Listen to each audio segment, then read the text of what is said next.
All right, I am back to podcasting. Woo!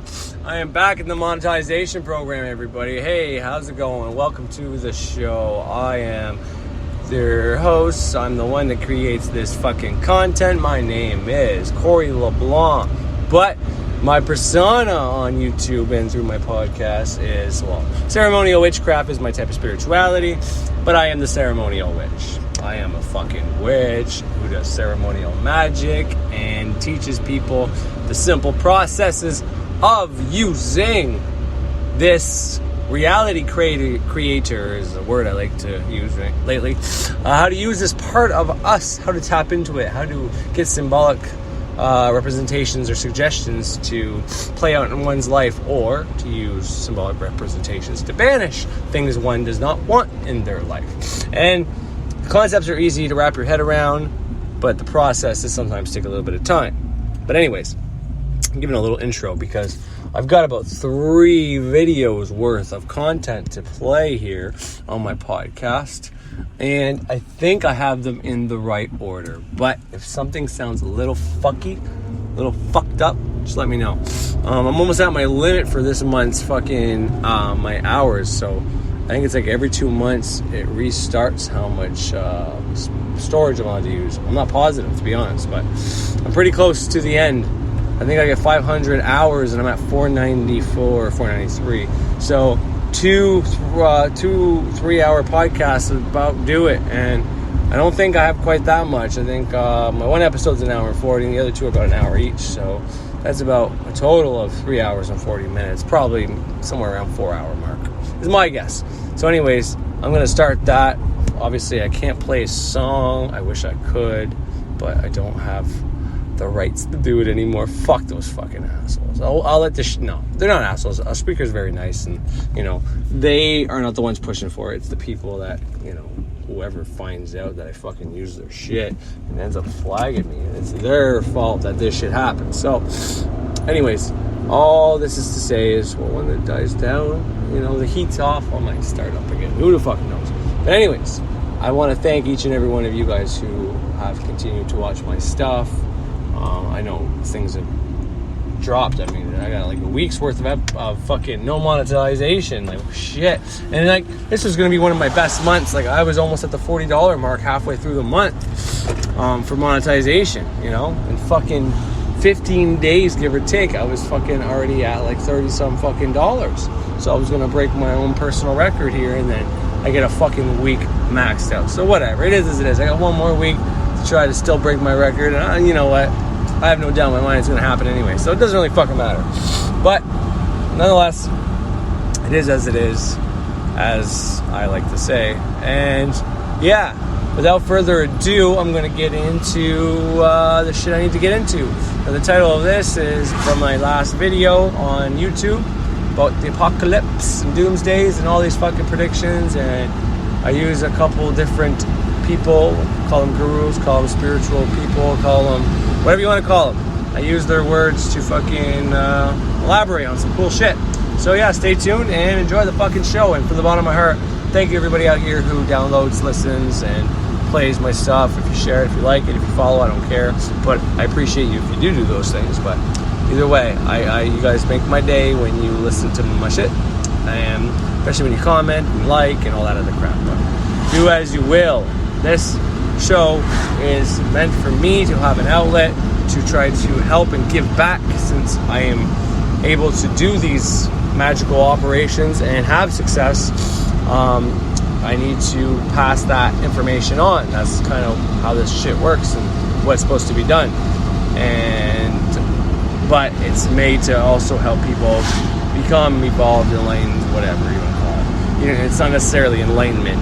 It's literally, this shit's happening no matter what. You are literally creating your reality, whether you know it or not. You are cursing, blessing yourself for just staying at where you are, just by being programmed to do whatever you do every fucking day, and everything that's been putting you up to this point. So, what I'm trying to do is get people to start doing things that will help them take control of that.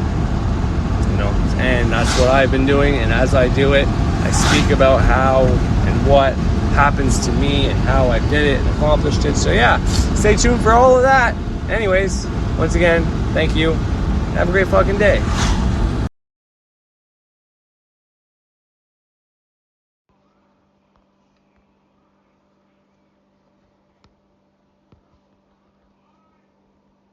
By making powerful people accountable, by presenting alternatives. This, I truly believe, is possible, and that is not a conspiracy.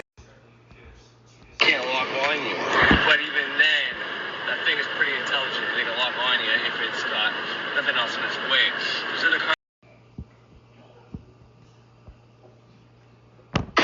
he does it in a responsible manner that doesn't just build you up to the point where you can shoot rainbows and lightning bolts out of your fucking fingers or your eyeballs, and you can do whatever the fuck you want, because what you think about your runabout is absolutely correct, but it's not just like, if I think about money, money's gonna pop in. That's not the formula whatsoever.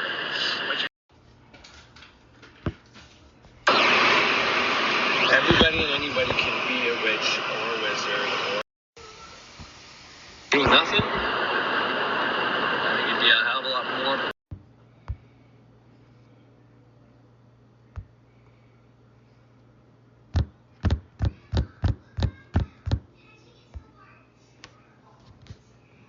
Everybody, it's Corey LeBlanc up in this bitch. I call myself the ceremonial witch. Sorry, everybody, I'm trying to figure out where my first episode is, so my bad for all this fuckery. So, doomsday, apocalypse.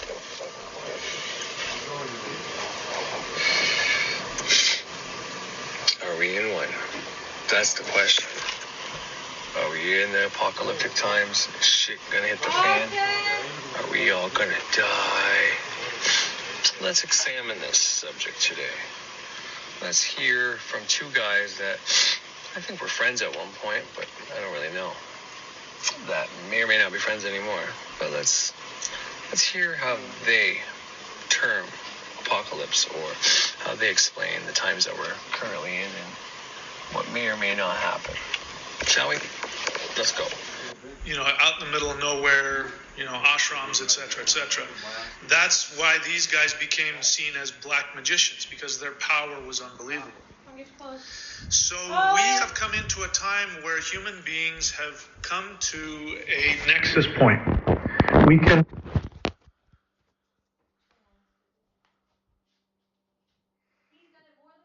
come to a nexus point.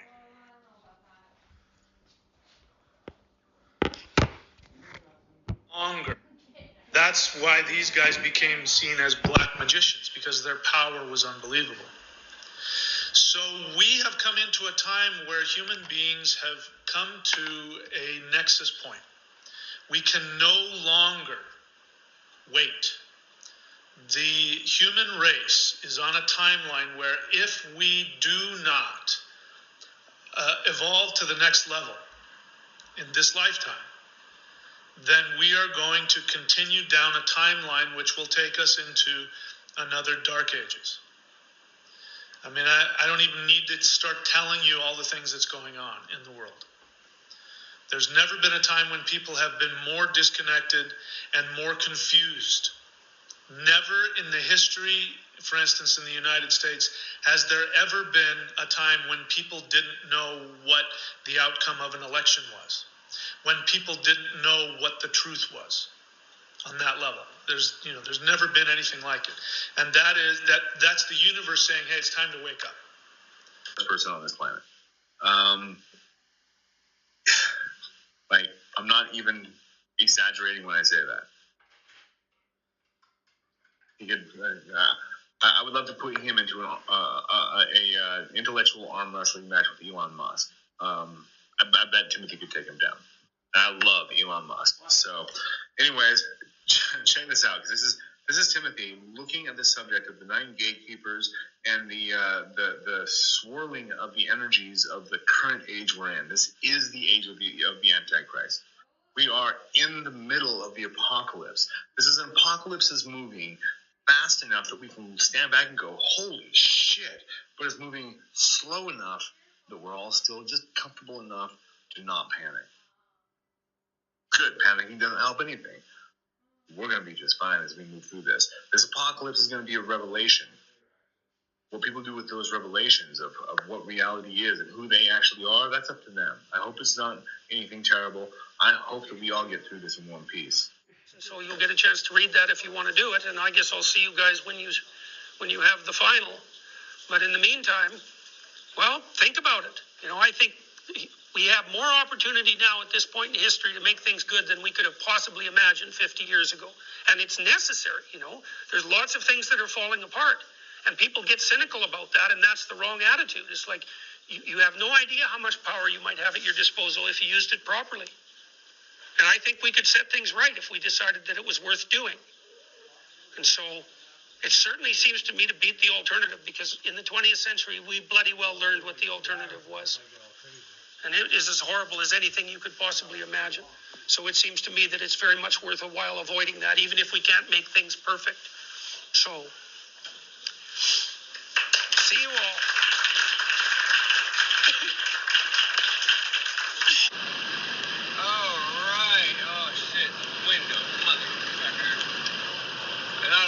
Talk too much in the first little bit, because for some reason using iMovie to edit my shit always cuts out the sound a little bit at the beginning, Fucking haven't found a way to fucking fix that yet either.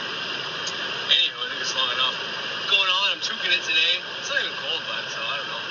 My blood and my body's still cold though, waking up.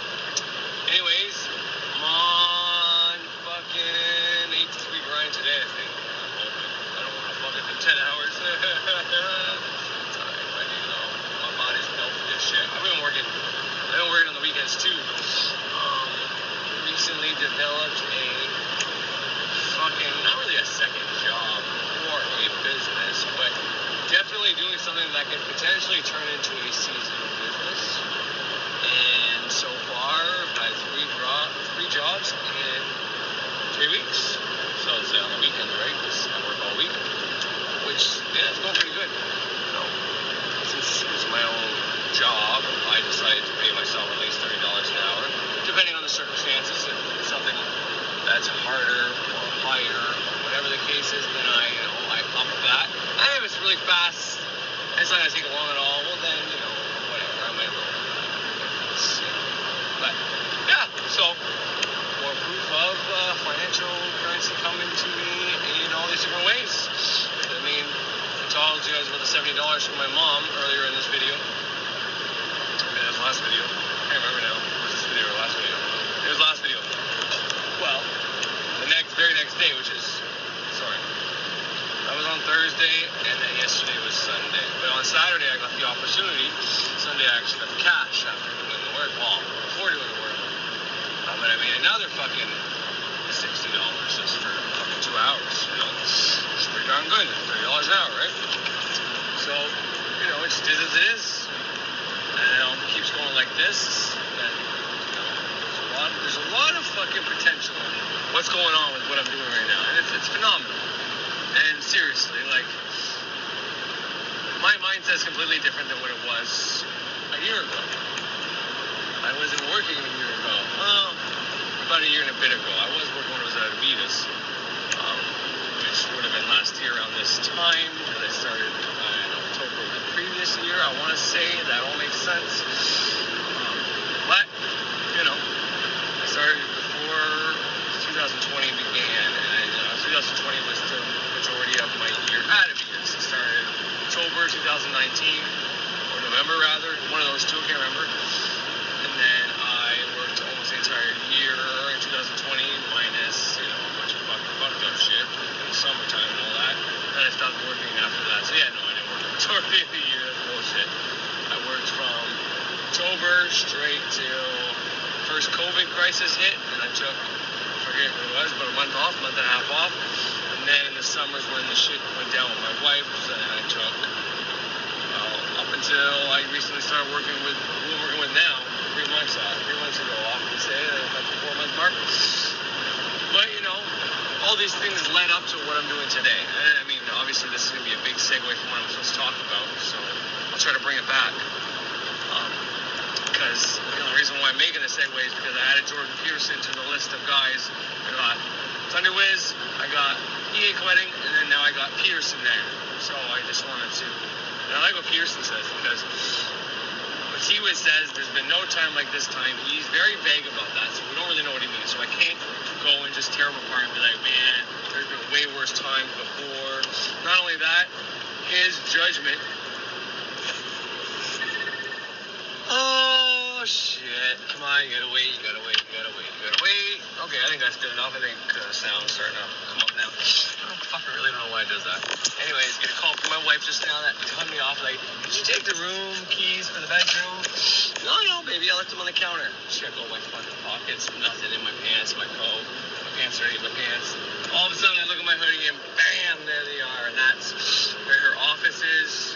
And you might be like, why the fuck do you have a lock on your bedroom?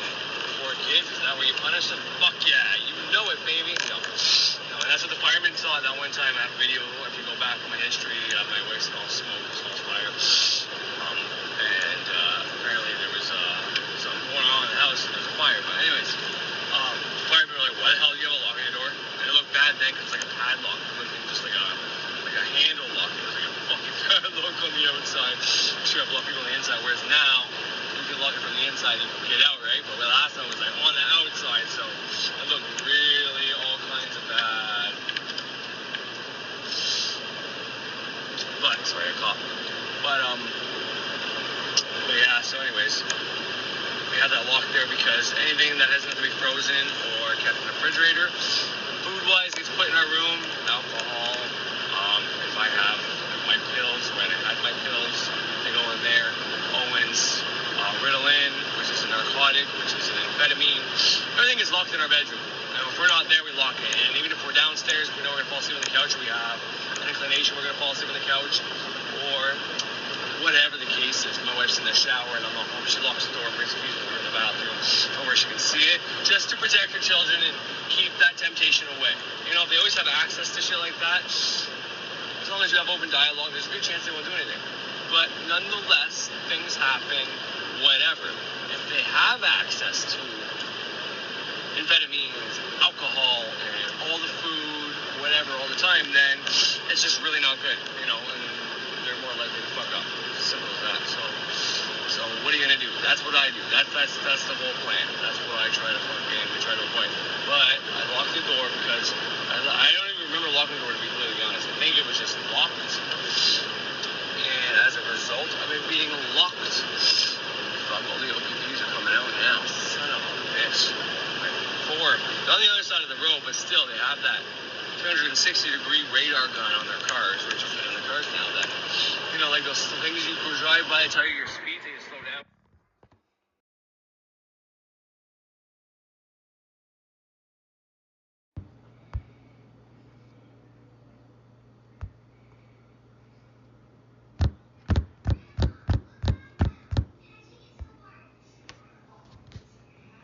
Everybody, it's Corey LeBlanc up in this bitch. I call myself the ceremonial witch who's got an itch to teach people about spirits. What have I been saying? You start by fixing yourself, you will fix the world.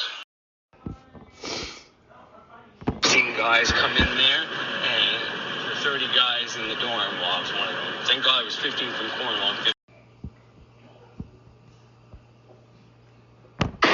He does it in a responsible manner that doesn't just build you up. Can't lock on you. But even then, that thing is pretty intelligent. They can lock on you if it's got nothing else in its way. If there's a car close by, then it's going to have to fucking bounce back, right? Especially if you guys are like the same distance. Anyway, it doesn't matter. Why do I know all this? Well, I was a criminal for quite a while, and we studied the cops. We went to the Cornwall precinct, and we looked at all their fucking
you think about, you bring about. What you put energy to expands. All these little witchcraft is spoken on the wind, or spoken on. Anyways, I can't remember what it is, but it's actually a line from from Stairway to Heaven. But so many one-word philosophies that you could take a lifetime to fucking study.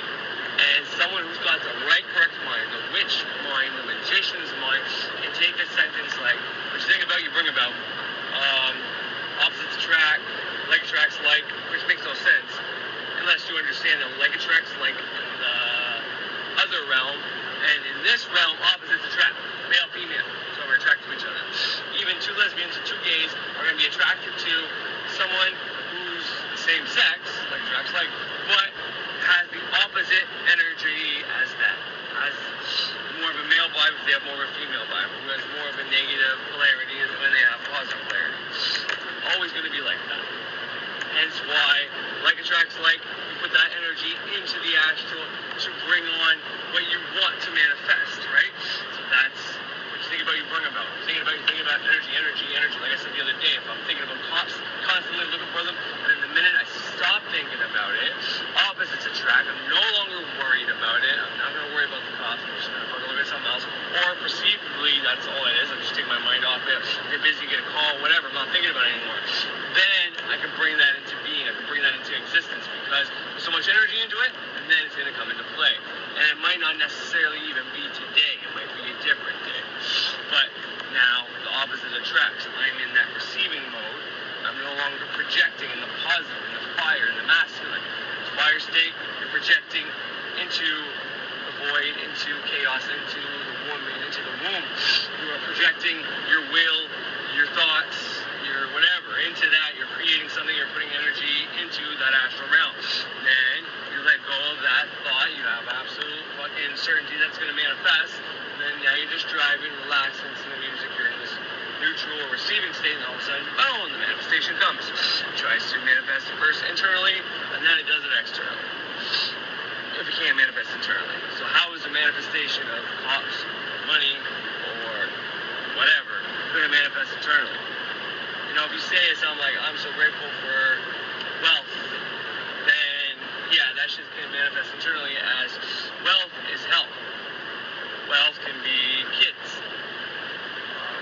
It depends on who and what definitions of wealth are more popular. And if you just vague ass about it, you don't say financial currency, prosperity, or wealth, or as in monetary, promissory notes, or credit, or whatever, then it's going to come as, you know, whatever more people are using wealth as. It's health, or children, or whatever the case is. But anyways. So yeah, that's one way that if you say, oh, fuck, I asked for wealth, and you're not going to know if you have good health or not unless you go to the doctor frequently and you are unhealthy. All of a sudden you start getting healthy, well then say, wow, okay, well, I didn't get money, but I got my wealth, and, you know, time is worth more than money, so therefore, by getting healing, you're getting more time. Therefore, it really is wealth. Health, if you're getting healing, that's wealth. This time is worth more than money. Don't ever forget it. If you get lost in the pursuit of money, and you're not enjoying your life, and you're sacrificing your time for all this money, which you have to a certain degree, but you got to find that balance, right? And I mean, I'm not one to talk. I've been working 5 days a week, but this week we didn't work 10 hours every day and get that extra overtime. So as a result, I did some work on the weekend.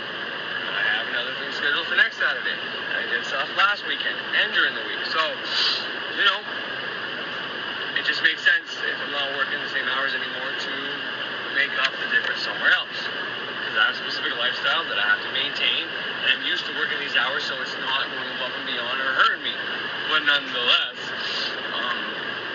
as it is, I forget where I was going with that because I'm trying to think of something. But I don't want anybody to overwork themselves in the pursuit of money and fuck up their health and the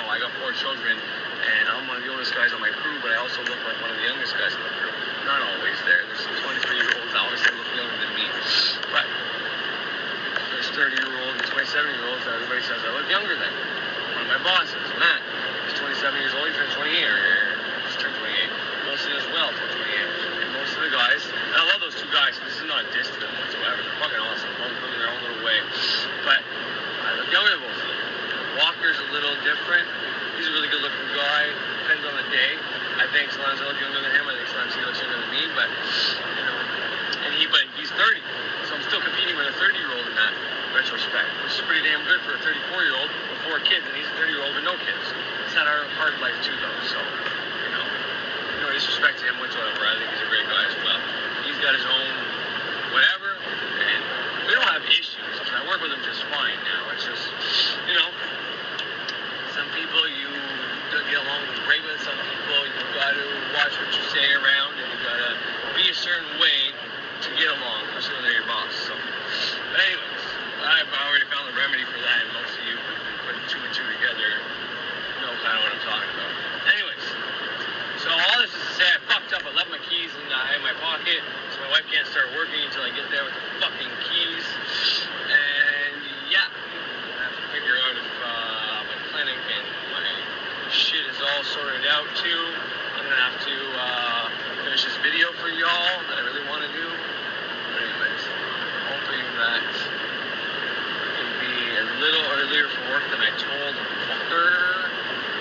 But if I can't, you know. Just as it is, but anyways, so all this is to say that I added Peterson to this. I'm gonna have to talk about something in a little bit, but this is a big fucking sidetrack into my video that I wasn't supposed to go into. It's more about my life. I mean, I'm giving you some magic, so that's alright. It's always good when you get the magic, and I give you the repetition of why these things work and the procedure and the theory, because the more you listen to my channel, if you haven't started it yet, or if you are started doing some of these processes, well, the more I say it with absolute faith, because I know they're true, the more it's going to work for you. The easier it's going to work for you. So, you know what's funny? All day yesterday, I was trying to find a good enough excuse to call in just to be able to sleep in, because I was fucking flat-ass tired from working yesterday. And then I was like, I should tell them I'm not going to be there till 10. This way I can sleep until like 8:30 at least. But I ended up going to bed early, so I didn't go through with that. But, you know, I thought about it so much, and look what happens. I try to get to work on time, and now I'm not going to be there till like 9:30 or later, you know? It just goes to show you. Thought about it for so long, and let it go off my fucking mind, and look, now I'm back in the fucking Cornwall. It's fucking almost 8 o'clock, and then now I have to re-leave and drive somewhere that's an hour and 15 minutes away, and I'm still like at least 10 minutes away from my house right now, even though I'm in Cornwall. So I'm going to get to my house around 8, so it's going to be like, you know, 9:11 by the time I fucking get there, so it just is as it is, right? I mean, I'm not mad about it. I'm not mad about it at all. Just saying how funny it is that I wanted a reason to come in late today, and I just got said reason, right? Right here, right down. It's just as it is, I guess.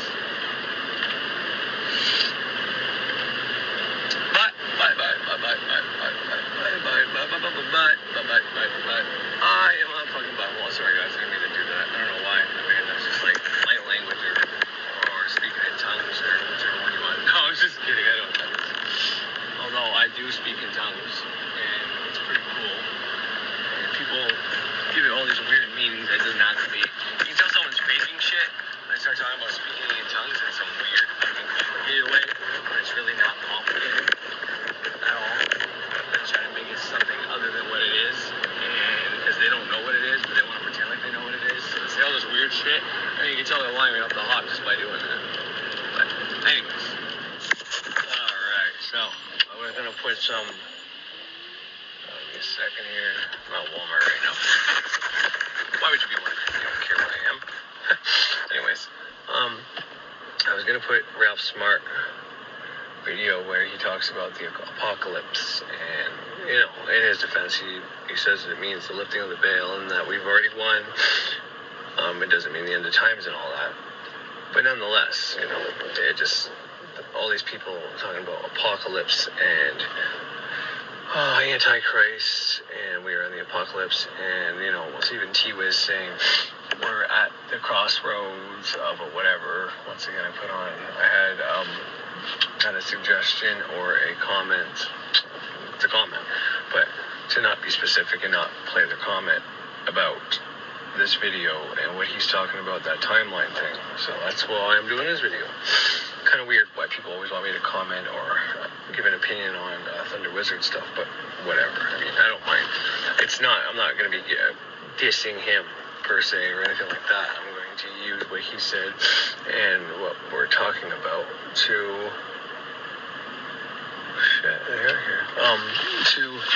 discuss apocalypse, end of times. What the fuck? Should you be worried? Is that happening? That why Texas is frozen, and this mass shit, and this COVID shit, and I mean, there's many things going on in the world, but my last video, let me say it like this. Actually, first, before I get into that, I'm a big fan of EA koetting, by the way. I really like EA koetting.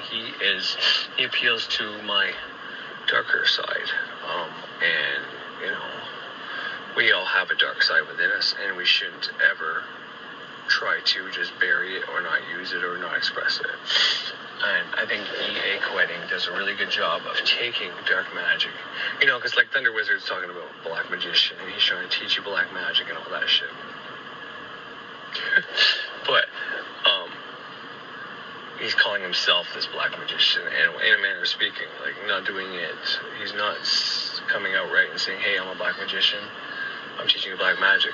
He's telling you that the things he does was considered black magic. I was actually in that little clip that I played, that these people are considered black magicians and all that. So he's trying to say he's doing a type of black magic that no one knows about, or whatever the case is. Whereas EA koetting, you know, whether he embraces that term, and he'll say he's the best black magician of our time, you know, it is as it is. Maybe he's right, maybe he's not. Probably one of the most popular ones, definitely, by far. But, you know, most people would assume he's a black magician and that he would have that title. So, whereas, you know, Thunder Wizard's trying to say he is, even though he's a wizard, he's, you know, I don't know if I've watched enough of his past videos, but he doesn't really call himself a magician ever until recently, as far as I can tell. Maybe I just missed all the videos where he's used that term. I could be wrong. Anyways, but yeah, I just want to get that out there, that by playing both these guys, I am not insulting either one of them. And like I said, I really, really like EA koetting, and I've watched many of his videos, and I've extracted many lessons of his stuff. He's one of those guys that I forget a lot to talk about who's helped me. Maybe that's, I wouldn't say on purpose or done because I'm worried what people will think, because I really don't give a fuck what people think, to be honest. Try not to anyways. I mean, obviously to a certain degree, everybody cares, right? You don't want to say too much if you think you're going to lose subscribers. To a certain degree, everybody has that in them. But I know I've talked about EA koetting quite a few times. Some of the girl I used to work with. Anyways, good-looking girls that, you know, on Facebook's my way to never do anything. Just, you know, it's like, wow, there she is. All the guys always talked about her, you know what I mean? Like, constantly. It's like, I mean, she's pretty, but, you know. But, nonetheless, did she know everybody was talking about her? Well, she probably had an inclination that people talked about her quite a bit. But, you know, the more people talk about you, whether it's EA koetting, like I'm talking about, people assume he's a dark magician. So if he embraces that title as a dark magician, he can embrace the power that comes along with that. Whereas if T Wizard is saying he's a black magician, but no one thinks of him as that, well, he's still going to have power, because we all have our own power within us, right? But if you want power from other people, you kind of have to go with what they think you are, and then you embrace that, and then you can use that power to your benefit. Alright, so yeah, went off on a little tangent there about fucking whatever, so I just deleted that. But, anyways, like I said, this is not to, I'm not insulting either T Wizard or EA koetting. I actually really like how EA koetting put that, but we're in apocalyptic times, and the way he described it, that it's going fast enough that we can sit back and look and be like, holy shit, like, what's going on? Which is true. You sit back and you look, you can kind of see all these different things going to shit, right? But at the same time, it's not going so fast that it's scary, right? We're still here. And before I get any further, I'll just straight up say, like, I don't think there's anything to worry about. I still maintain that. I played that for Verge a long time ago, which he said he's been through a lot of doomsdays, and I can go through all the ones I've been through as well. There's quite a few. And now this one is not so much people. I mean, there's people prophesying, obviously. Whenever COVID-19 hit, all these guys that were always saying there's a doomsday coming were so happy, because, you know, it helps what they're trying to do. which is idiotic. But anyways, but yeah, there's nothing to worry about. Now, if you're the type of person who's thinking it, actively looking at stuff, and waiting for it to happen, well, then your doomsday may come, absolutely. But the world ending, hell no, not gonna happen, not on my fucking watch. Let's just state that first and foremost. Now, when there was doomsdays back when I was a kid, in high school, internet was just starting. More people had to watch the news to be informed. But other than that, it wasn't as fast. Now we can know what happens as it happens. If someone's got a phone in the vicinity, they can record it, they can stream it live, and we can see what's happening from across the world. So, as much as everything seems like it's getting worse right now, a lot of it, the majority of it, I would say a big percentage of it. Now, there are a lot of things happening at once, absolutely, but the way the news has worked and always has worked, whether, you want to talk about the truth in journalism and how journalism used to be legit at one point, which it was. The way it's always worked was the better stories get better ratings. Therefore, every news station would be playing the top stories.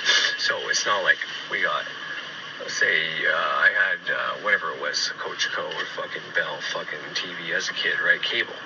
Well, let's say I had 100 channels. At the 5 o'clock news, let's say there's 50 channels playing news. Well, all those 50 stations weren't giving you different shit happening all around the world. Like, okay, this news station is going to focus on this part of the world, this part of the world, this part of the world. No. They all focused on the big stories. And then they would give you some local bullshit. So, even though there might have been a lot of things happening, I kind of said this in my last video when I said, like, I knew about a few times where Florida got snow.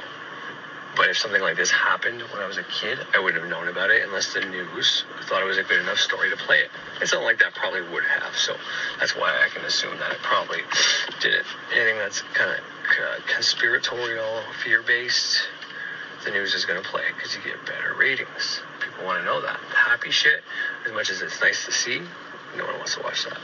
So we watch shows with plots that heroes have to overcome obstacles and flirt with death and all that. That's what we're drawn to. It's just human nature. But point is, now we have channels on YouTube and different platforms that cover different places all over the world. If you want it, you can fucking find it. We have that option now. So, and we have it at the touch of our fingers, and we can have it instantly. You can be watching, God forbid it ever happen again, but if the Twin Towers were coming and someone saw a plane going towards the towers, I'm not saying it's real or not real, I'm not even saying that, assuming that a plane actually hit that tower. Well, if someone saw a plane coming to the tower in that vicinity, they could fucking hit record on their phone and stream it live, far enough away, close enough, whatever the case is. So we can know it's going to happen before it happens, whereas back then, we couldn't. It wasn't like that. I can't even remember if phones had cameras or not. I think they started having maybe a decent camera, but maybe not even, to be honest. So that's just something I want to state there. It's very important to understand that, yes, maybe there's more.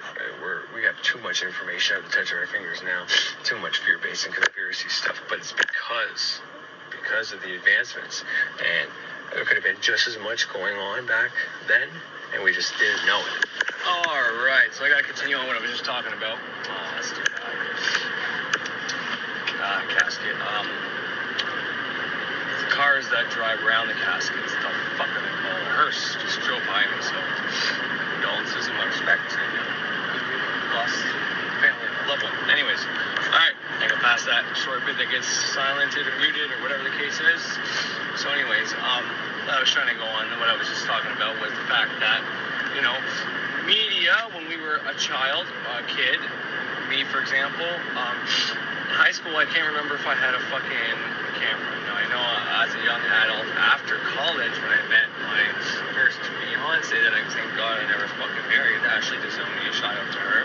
She cheated on me and did a whole bunch of horrible things, but I did probably a bunch of horrible things to her too, so, it was reciprocal, and it would all depend on what you think is worse, right? But the things I did to her weren't a direct, anyway, it doesn't matter, but I owe her a lot. If it wasn't for her, I wouldn't have done the things I did. I wouldn't have stopped caring. I wouldn't have kind of went to self-destruct mode and just fucking start hustling fucking 4 times a day, 5 days a week, going up and down the fucking bridge by customs, moving fucking marijuana and coke on top of the smokes that I was moving, and then get put in jail. And I found out I come out of jail and she's leaving me because she blames me because she can't be alone, and I left her alone. It's like, I do it on purpose. The fucking cops left you alone. I got ratted out or whatever. So she had to shack up with somebody for a little bit of time I was gone, like a fucking month, probably not even, to be honest. But anyways, but thanks to her, obviously you hear a little bit of shit in my voice there because, yeah, I'm not happy about the things she did to me because as I'm saying it, I'm kind of reliving what happened in those moments. But in the same sense, the minute I see my wife, my current wife now, face in the back of my mind, it's like, all that shit was worth it. It sucked at the time. I mean, the jail I went to, they've had, like, I forget how many murders in the last year. But there's been 3 recent ones at this provincial jail. We call Innis, we call OCDC, Ontario, Ottawa Carleton Detention Center. It's a provincial jail, which, you know, it's not. There's one thing about provincial jails is they're shitty. They're like a shithole because they're a spot where people are waiting to either they're going to be released, they finish their time there, which means they don't have much time, or they're getting shipped somewhere to do a bigger sentence. So people aren't happy there. But anyways, there's been a lot of murders. I'd say 10 in the last year alone. And there's like their internal affairs version of that for like security or for guards has been involved for a while now. And now their presence is known, though. Whereas they were just kind of under the covers trying to figure out. It's not guards doing it, but it's guards allowing it, I guess, or just not doing their due diligence, not caring enough, I guess. I don't know. You know, those guys have a hard job too, though. Imagine going somewhere where, you know, you got to work and everybody's not happy to be there. And you are basically in charge of other human beings' lives, and you have to keep in the back of your mind that these guys are capable of almost anything, and, you know, not all of them, but a small percentage of them would fucking test you, and if you are not on your guard, they'll fucking do something to you. Very small percentage, not the majority, definitely not. I know people think all the criminals in jail try to fucking get out and beat up a fucking guard if they want to, but that's not the case at all. But there's a small percentage that fucking absolutely would. They're in there because they have criminal mind is all they have, all I've ever known. Whoa. They tried to conform me, but it made of stone. But anyways, but yeah, when I was in there, I've seen some shit too, like being in there. I've never seen anybody die, but see what happens if you say the wrong things. I asked the guy who runs the range, the dorm, the wrong fucking questions. I've seen us all put in this little fucking room because they're raiding our fucking dorm. I offered to buy me that new belt to shit.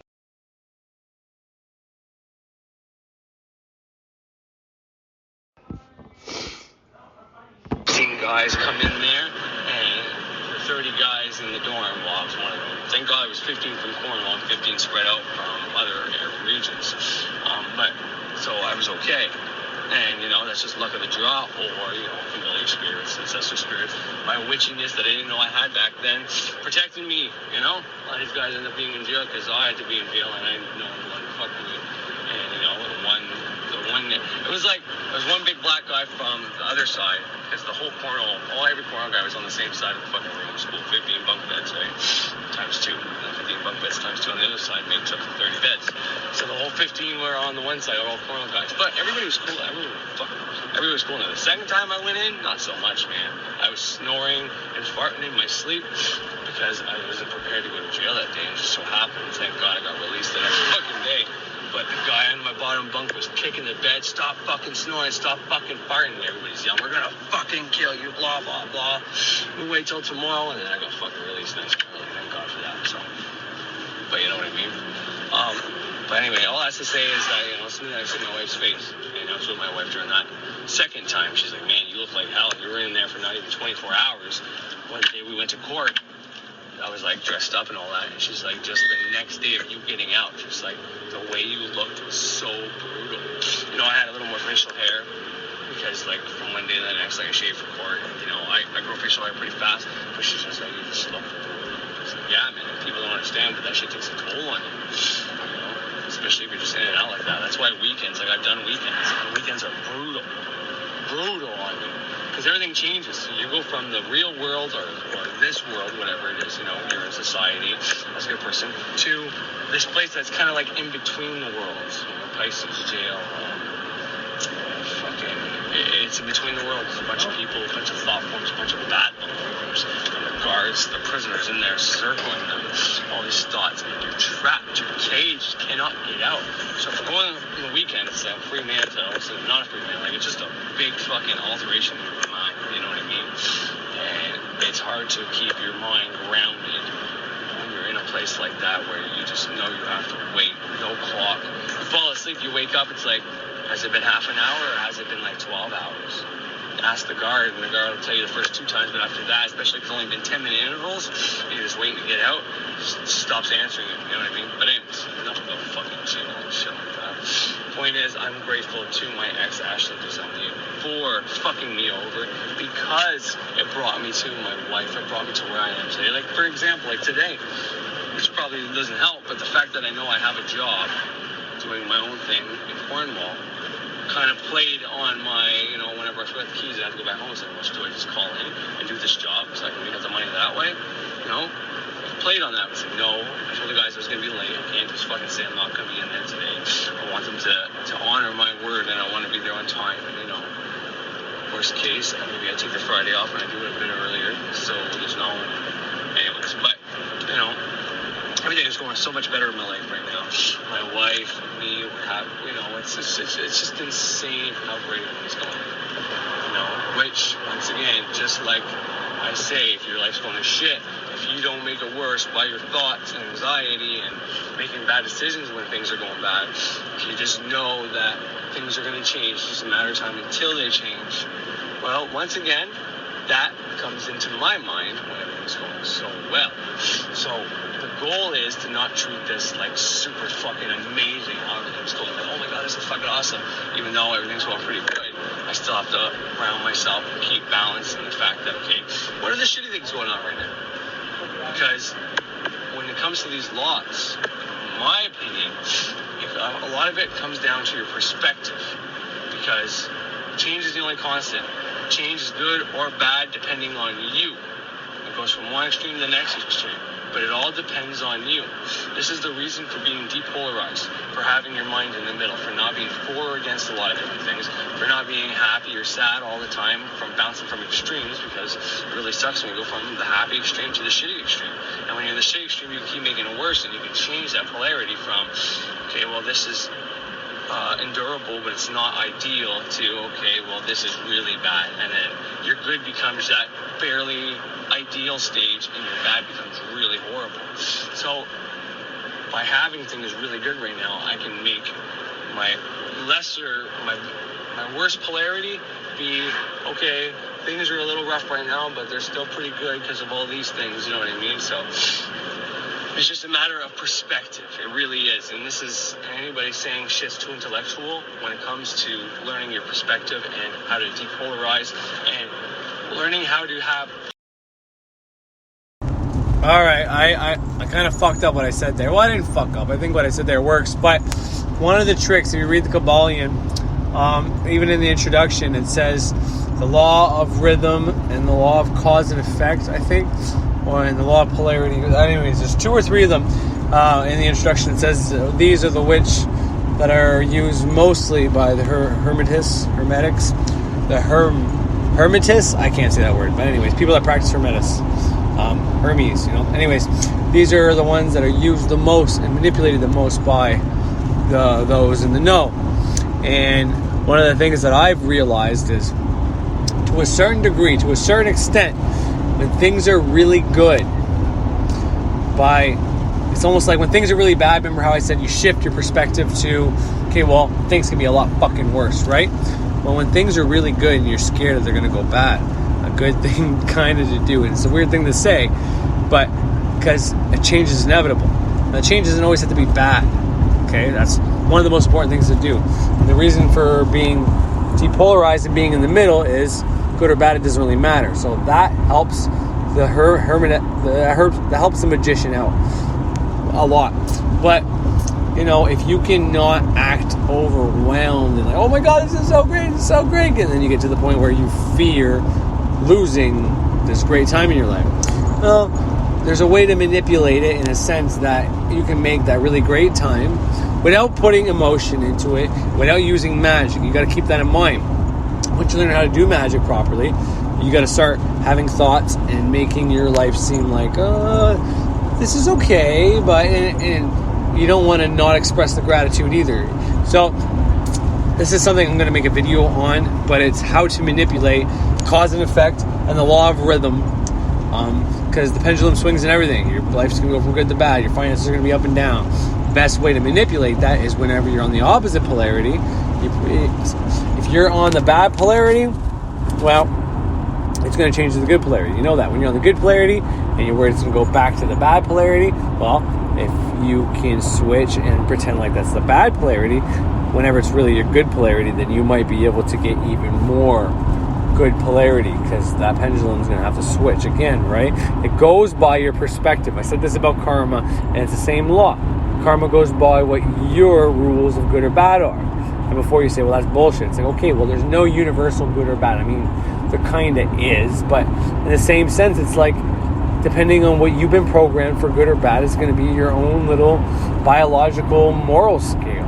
The same thing goes for the law of rhythm. The law of rhythm is a real thing, but the good and bad that you bounce back to and from is going to depend on your mind, your programming, and how you were programmed as a kid and what you saw your parents go through. That's going to be your law of rhythm. It's going to be based on that. So you can kind of manipulate it using some of the same concepts you use in all magics.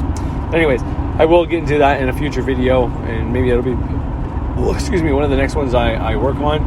It's a really cool thing. So, because you can get things to go from good to even better.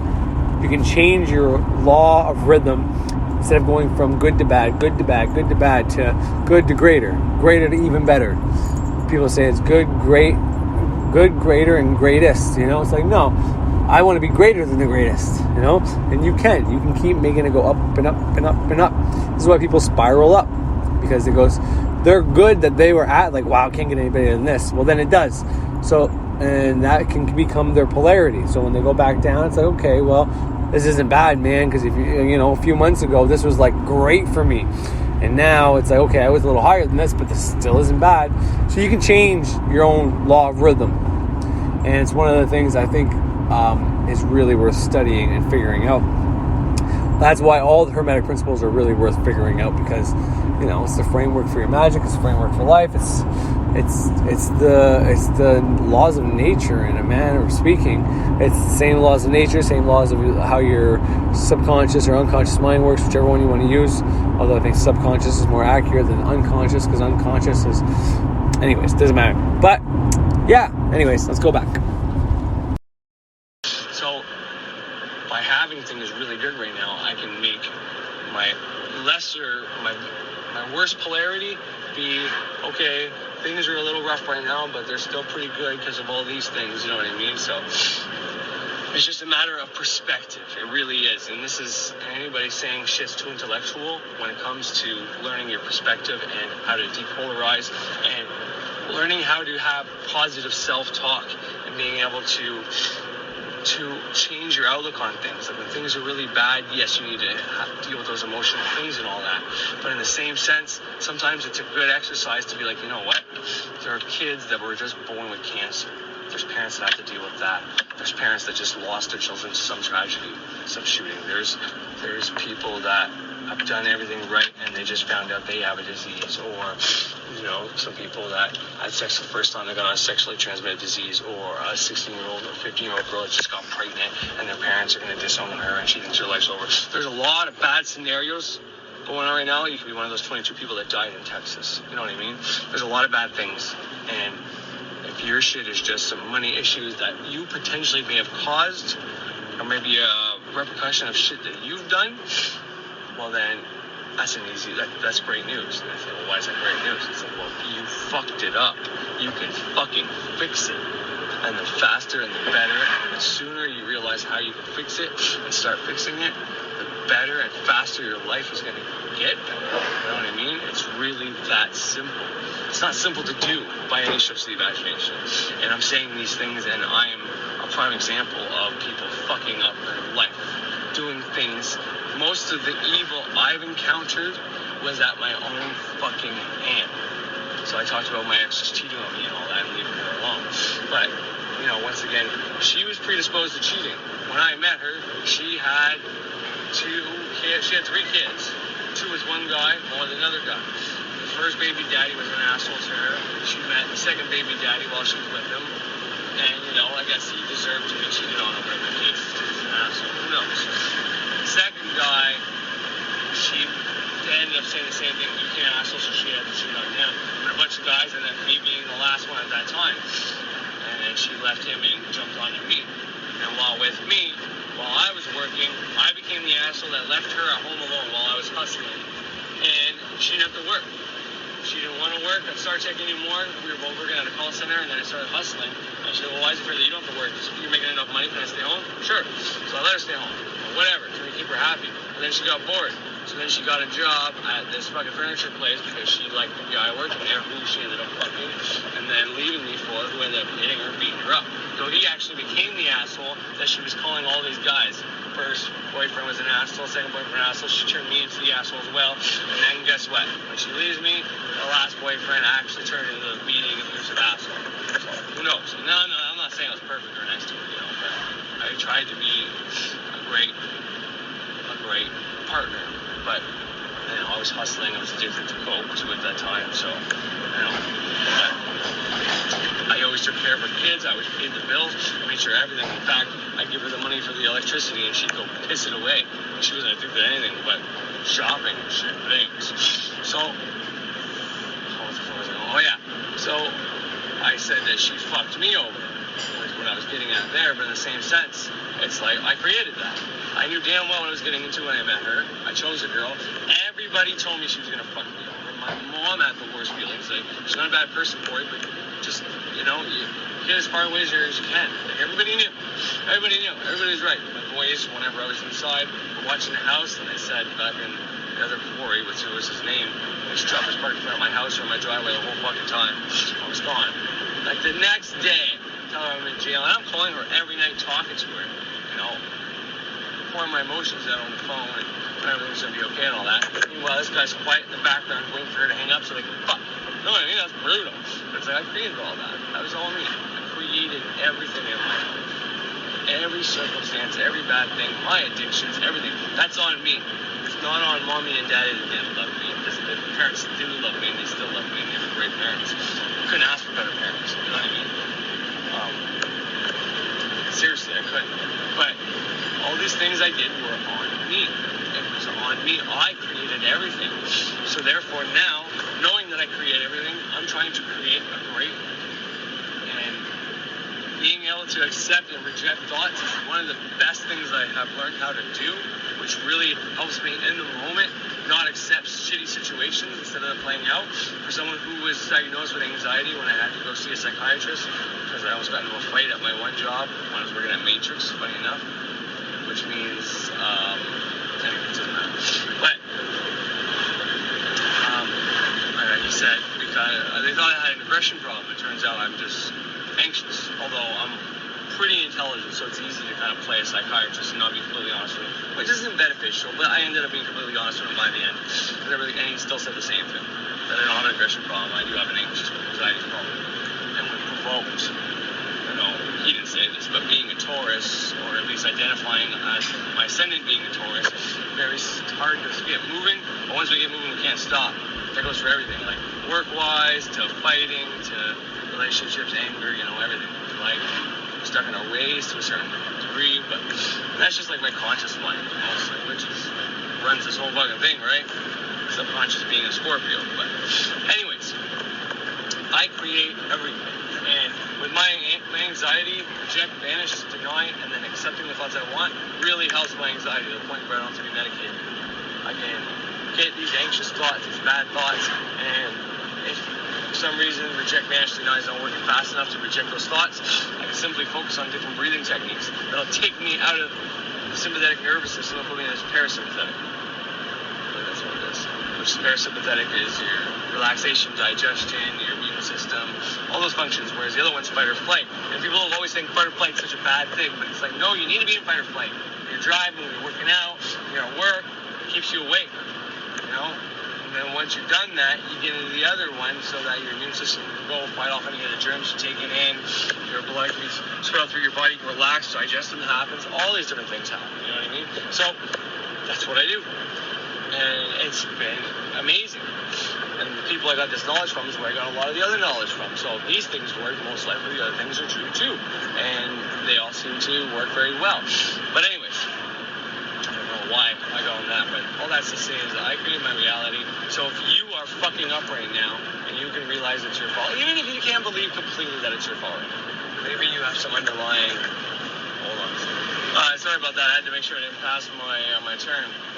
Yeah, because I had to get into work, but I'm only like 25 minutes away, which is actually a little bit earlier than I said to be there, so it's perfect. But anyways, so, if you are fucking up right now, and whether or not you believe it's your fault or not, if you can just simply try to look at it from a perspective, like, how could I have created this circumstance?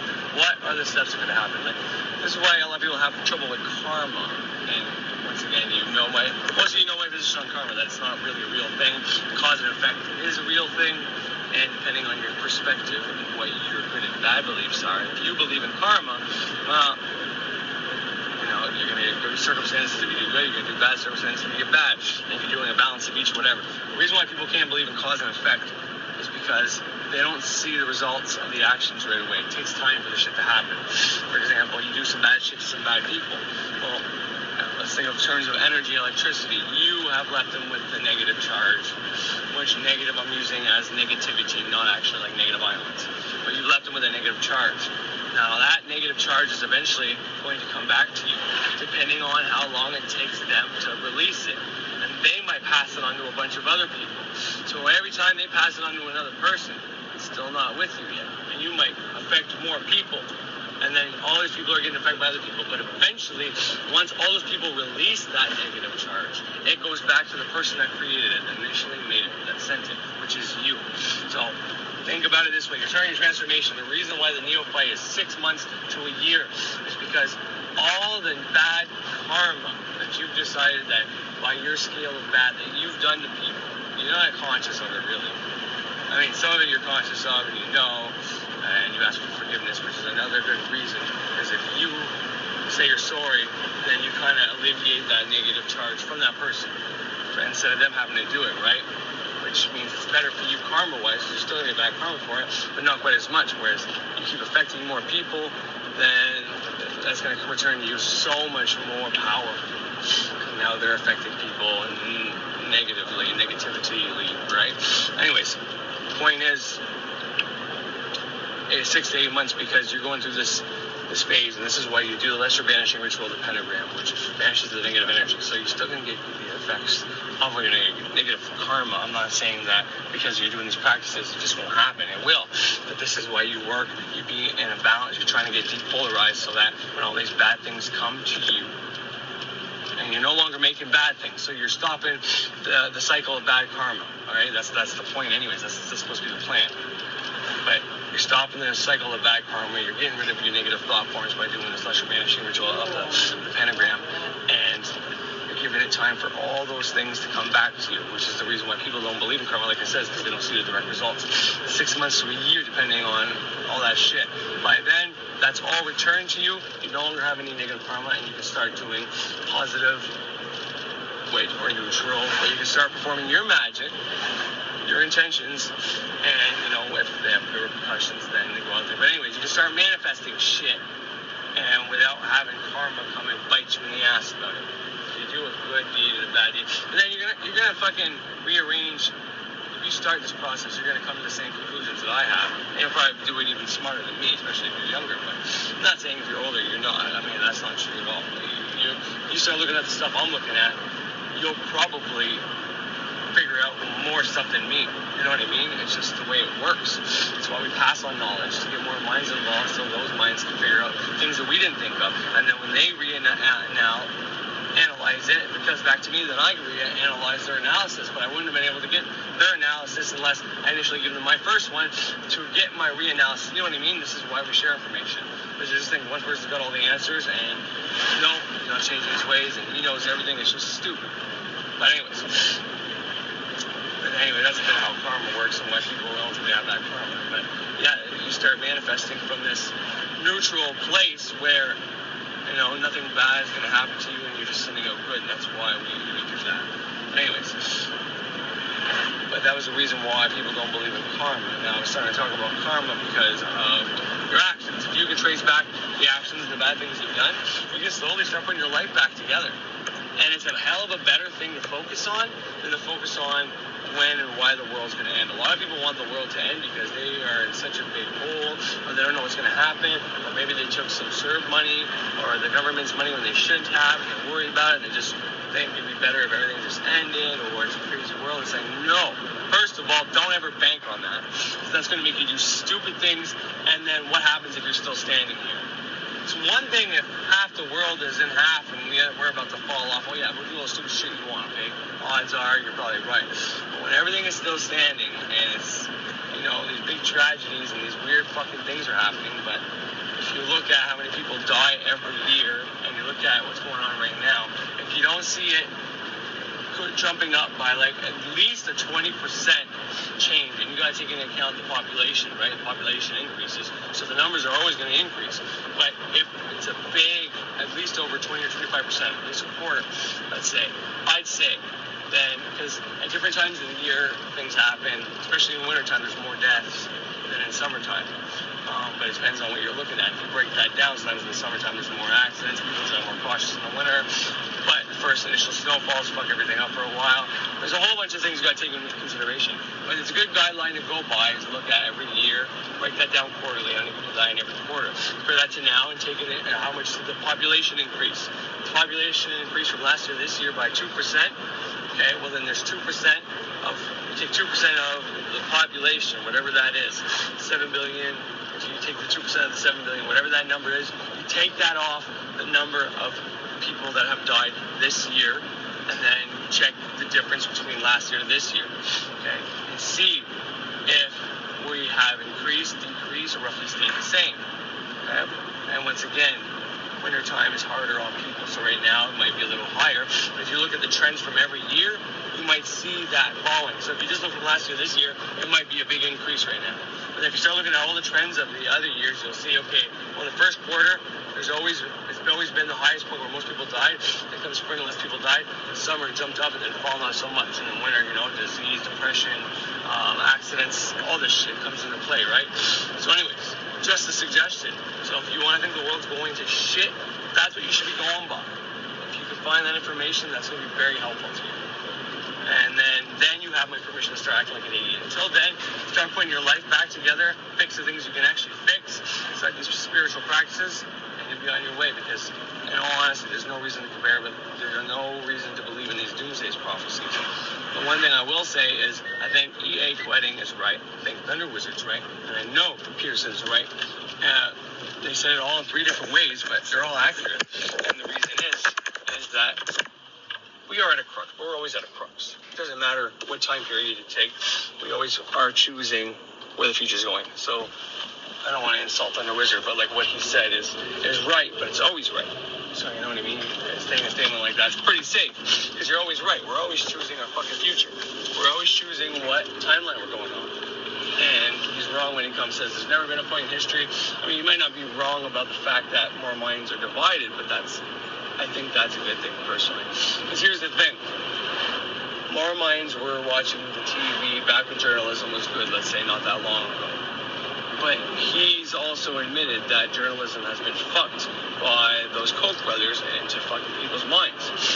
And so he wants to say that no one believes in the mainstream media anymore, which they should. Yet at the same time, he's also saying that the Koch brothers have fucked with the mainstream media for the last, I forget how many years, he says. So he wants you to watch the mainstream media and believe what they say, or at least use critical thinking to it. But for the most part, you can't trust it either, because the Koch brothers have already altered with it, fucked with it. So once again, you got to use your discernment. The best thing to do is just turn the fucking TV off and concentrate on your local what you can do locally, regionally, and then maybe province or state and then country. First, start with yourself. There's no point in worrying about the fucking mainstream media and any of that garbage, to be honest.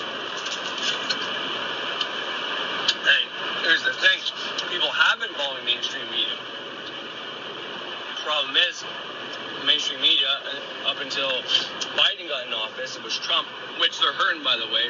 Since Biden came in office, most media outlets or whatever have reduced, I forget the number, I think like 20 or 25% ratings reduction due to not having Trump there. Because it doesn't matter if they were for or against Trump, Trump always gave them something to talk about, and they would spin their twist on it.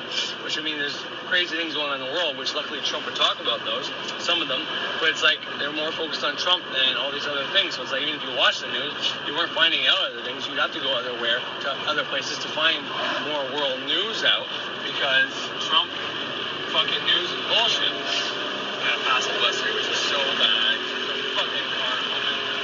Alright, well, I got it done. I'm not dead, y'all, so that's good. But anyways, enough about that Trump per se, but what I'm trying to get at is people were either for or against Trump, and everybody was watching the news. Everybody was watching the news. But because there was two types of news, one for and one against, then you had half the population divided. So, in the same manner speaking as him saying that people should believe in the mainstream media, and he's not completely saying that, but it's what it comes out to be.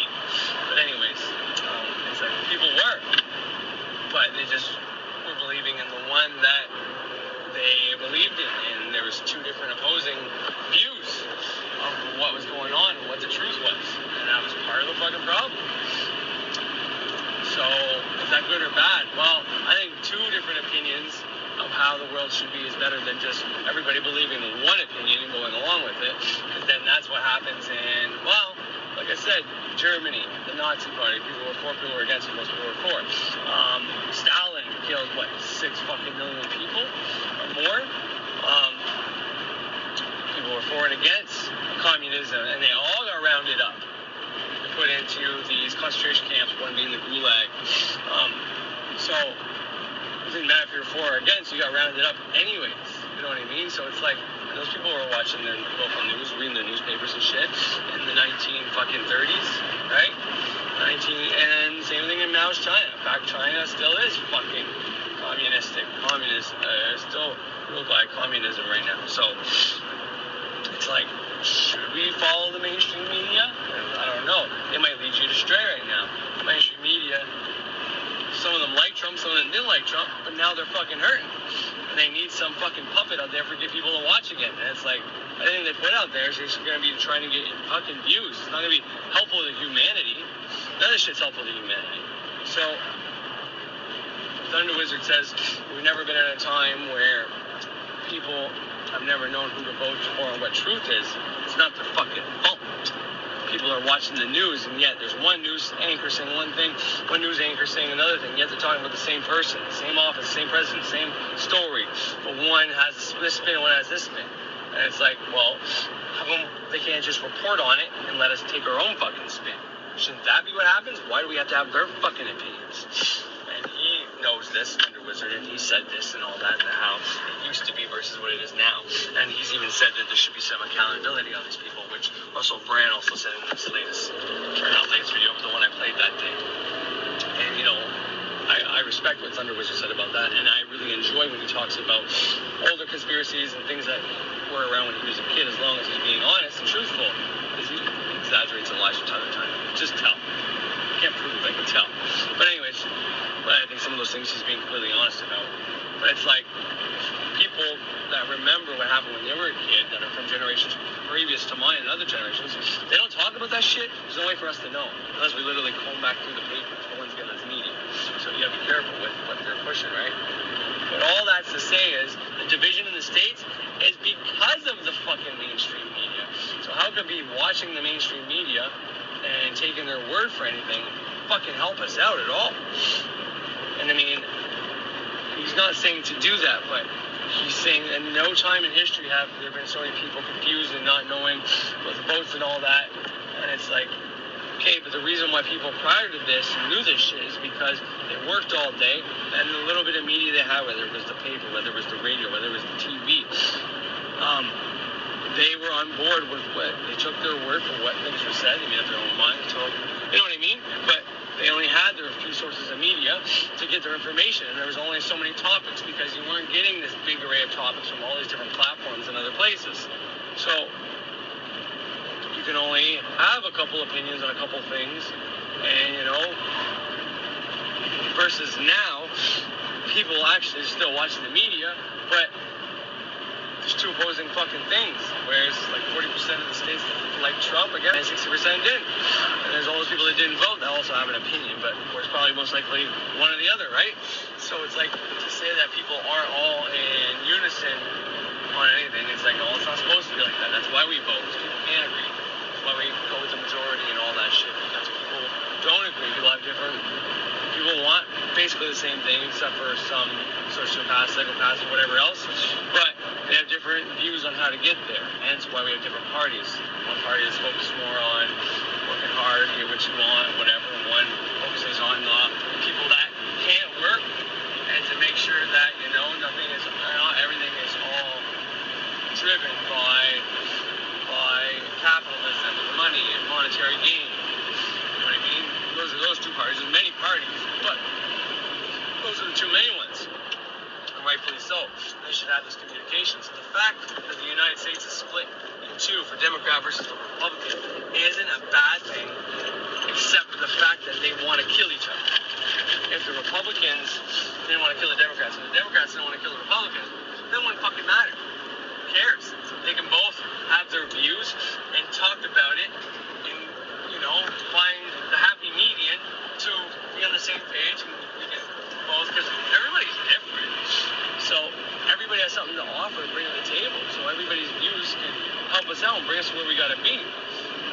But if these people are put against each other, instead of working with each other, saying, okay, we have different views, but let's use our different views to come to a common goal. And this way we can embrace more of what the people want, since, you know, we are against each other, but our main goal is to help society as a whole and keep our infrastructure and keep everything working great with the least amount of taxes and oppression and people feeling like they're being fucked. You know, then that's a great thing, except for the fact that they've been pinned up against each other, rather than, and that's due to, you know, the fact that politicians turned the whole fucking system into a big fucking joke. But following the mainstream media and everybody having one fucking mind, all being the Democrat or Republican, is silly. If, you know, the person thinks they're right, and everybody should have their opinion and their opinion only, because, well, why can't they see my opinion? I'm obviously right. It's like, well, from your perspective, but everybody's got a different perspective. And anybody can't realize that everybody has a different perspective and a different reality, and they can't see past their own belief systems, and, you know, they think they're ultimately always fucking right, and they don't understand why no one else believes them. That's someone who's not very mature, to say the least. You know what I mean? But anyways, that's enough about that shit. Like I said, it's not, I'm not here to insult the Thunder Wizard whatsoever. There's a lot of things said in there that are accurate, but you know what I mean? Like I said, it's always accurate that we're always on a timeline. And I can make the argument that things were way worse in the 20th century, where people were dying by the fucking millions. You know, that was a bad time. Whether you're looking at the fucking Russia, the fucking concentration camps were, or you're looking at China, or you're looking at the straight up Nazis. You know, World War II was in fucking 39 to 47 or something like that. 39 to 44, 45, depending on where you look. You know, that was pretty fucking bad. And World War I, I think, was end of 18, early 19s. I don't remember when that was, but you know, that's a little more than a century ago, and that shit's pretty fucking bad. So we haven't had shit like that. So to say now is like one of the worst times, it's not accurate, but what now is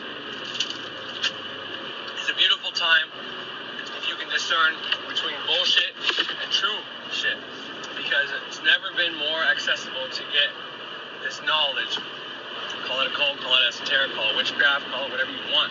This liberating knowledge, and be able to do so much yourself and stay at home and still make a living and be able to be home with your family and all this, you know what I mean? You know, yeah, COVID's fucked up, and some of the other things going on are pretty fucked up. But there's always been fucked up things, and there always will be fucked up things. But this time we have more information. You have to be able to discern what's good and what's not good. And that's going to vary between people, because not everybody's going to have the same truth. Not everybody's going to have the same beliefs. And some people will be able to use, for example, Christianity and still manifest, and some people can't. Some people are going to be able to use witchcraft and manifest, some people can't. It all depends. Some people are going to be able to use shamanism, some people can't. It all depends on them and their makeup and how much they program themselves to use it. But we are, as E.A. Koetting said, we are in this, we call it the Antichrist, but call it the Age of Aquarius, call it whatever the fuck you want. We are in this time where manifestation and the information of being able to use our minds with our will and our emotions to perform magic, or even just use fucking sexual fucking energy to make magic, has never been more available to the masses. And there's so many people doing it and changing their lives, and you know, it's incredible. So we're in one of the best times ever. Now, people sometimes want to use what's going on, the fear, to scare you into using their system, which, you know, isn't cool, but nonetheless, it just is what it is. And you have to discern what is right. But when it comes to the doomsday scenario, we're not going to die unless that's what you focus on. If you focus on the doomsdays and whatever else, then yeah, it's inevitable. We're going to perish. You're going to perish. We're all going to fucking perish. Well, not all, but definitely within your reality will perish. But if you focus on the things that are fixing your life, you will see everything start to get better within your life. I have never been more certain about anything in my life. Anyways, that work? Alright, what's going on? I'm going to finish up some of these thoughts and ideas. I don't know if I left anything open. I probably did. But yeah, the main thing I wanted to get out here was, the idea I wanted to say was, anybody telling me there's timeline shifts, or we're making decisions for our future and all that, that's always going to be accurate. I already stated that. What's not accurate is that this is the first time ever, or this is the only time, or whatever. We're always choosing what's going on. As the wizard said, it has to be done in this lifetime. Well, whose lifetime? My daughter, who's 4, my buddy who just had a kid who's not even a year old yet, me that's 34, or him that's turning 70. Which lifetime are you talking about? Everybody's got a different lifetime. Everybody's born at different times. It's not like there's always just one generation going and then the next generation takes over. There's multiple generations. There's so many people born every different year that those are all different generations. So in this lifetime, that's him trying to rush you to buy his product so you can transform.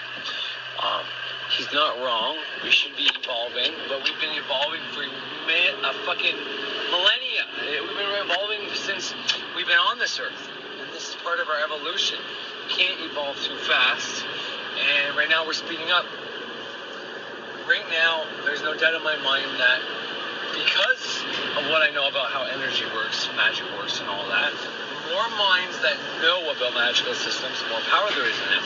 The more minds practicing and actually doing this, the more power there is in this. Once again, like I said, last video, if there is an evil group out there, the last thing they want is 7 billion people, and that continuously increasing because it's harder for a small group of people to sway world events. You need quite a bit of them to sway all these minds, because when everybody's minds involved, then there's all these different minds creating reality.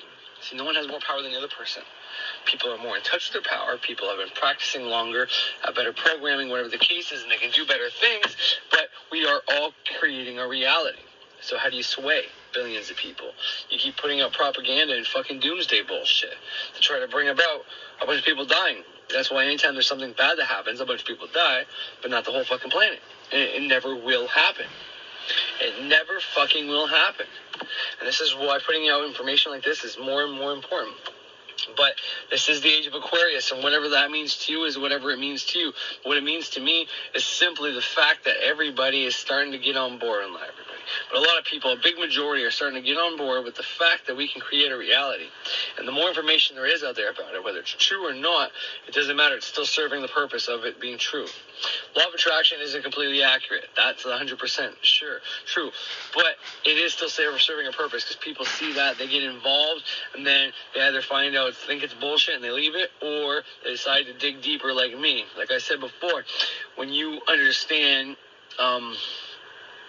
like attracts like, or where energy goes, whatever flows, or what you think about, you bring about. When you can actually understand these concepts in a way that makes sense, and not just like, well, if I think about money, I'll get money, or if I think about love, I'll find a partner, she'll just walk up to my door. And it's like, well, there's more that comes into play. There's the 7 hermetic principles. There's the laws that govern how this magic is done. And depending on your astrological chart, your energetic makeup, some things are going to be easier, some things are going to be harder for you.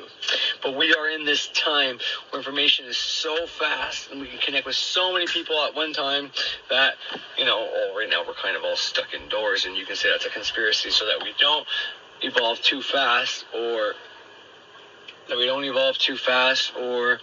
whatever the case is. And I can't tell you for sure if that's true or not, but what I can tell you is that if you focus on yourself, your personal space, you and your life, you will start changing your fucking life, because I'm doing it.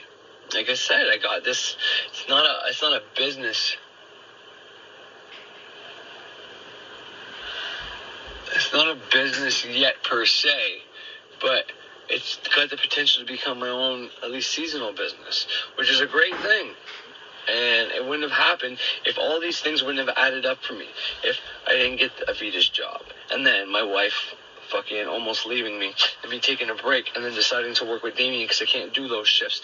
And then from there, learning all the things I learned and being comfortable on a ladder, and then my neighbor coming to ask me, hey, do you mind if you come do my icicles because you just did your roof or whatever, and now I'm doing everybody's roof around here on my own, on my spare time. And is that because I did the candle first? Who knows? I did the candle, now all these opportunities are being presented to me. What I do know is that I focused on myself and my own transformation, turned off the TV and stopped worrying about outside events, because whether the world's going to shit or not, whether it happens or not, not something I can control. So I'm better off to just focus on the things I can control and stop subjecting that stuff to my mind. Stop putting that stuff in my mind. And that's what I did, and I'm reaping the rewards and the benefits. So, like EA said, there's no point in worrying about it, because if you worry about it or panicking about it, it's not going to help anything. You're best to be in the middle, depolarized, and not worrying about what may or may not happen before it even happens. That's what maybe they want you to do, or maybe that's just something they have people doing by accident. I can't tell you if there's a conspiracy there or not. But what I do know is that when everybody starts believing in the mainstream media, things go to shit. Because everybody was watching the mainstream media when Trump was in office. Everybody was watching the mainstream media when COVID was here. And look what's happened. Before that, when no one believed in the fake news, we didn't have some of the things we had. And I know that might be a stretch, and I can't tell you if that's true or not. But, there's, I forget the type of philosophy. But no, it was Carl Jung that said, if you can't figure out what someone's actions or what someone's motives are, look at the result of their actions, and from there you can infer the motive. Meaning, if someone's being a dick to everybody, and making everybody sad, their motive might be to make everybody fucking sad, because that's the result of their actions. They can say, well, I'm just trying to do it for this. Yeah, well, talk doesn't mean much. Actions prove more louder than words. You know what I mean? And there's people that promote action above everything else. Everything starts at the level of the thought. You got to remember that. And intellectually conceiving and thinking about things is not a bad thing. It's actually a very good thing. The reason being is because if you want to, you need to change your mindset as well. I can do all the actions in the world, but if you don't change how you think and how you perceive things, it's not going to matter. Like I said earlier, if you are having a hard time, what's a really good thing you can fucking do? A really good thing you can fucking do is think about people that have it worse than you. You can think about the poor people that have it worse than you if you're having a hard time. And then it makes your life not so bad. And that's simply just tweaking your mindset. And then it'll make you be more grateful for what you fucking do have. And that's a very important exercise. it will help you tremendously to do an exercise like that. And these small exercises are very important. But focusing, anyways, I think this is running pretty long already, so I'm going to go over the whole video and see if I need to close up any thoughts. But the point is, if you are thinking doomsdays are coming, or it's an apocalypse, but it's the lifting of the veil, then that's okay. The lifting of the veil is okay. But there's nothing to fucking worry about. There really isn't. The one thing there is to worry about is your own personal life. Taking control of your own personal life is the only thing you should be worried about. I'm telling you right now, starting a magical system like the one I'm doing, or any other one that's been proven to work, or whatever the case is, not just mine, anyone that you jive with, you should start. You should not delay and start today.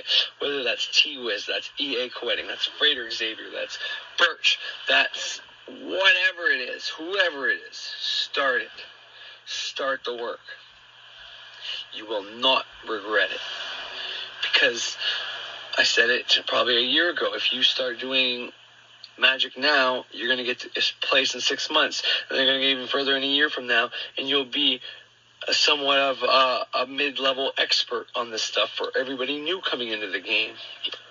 But if you keep waiting and you just keep taking information but not actually putting anything into practice, well, then that's all you have is more information. And eventually it gets redundant.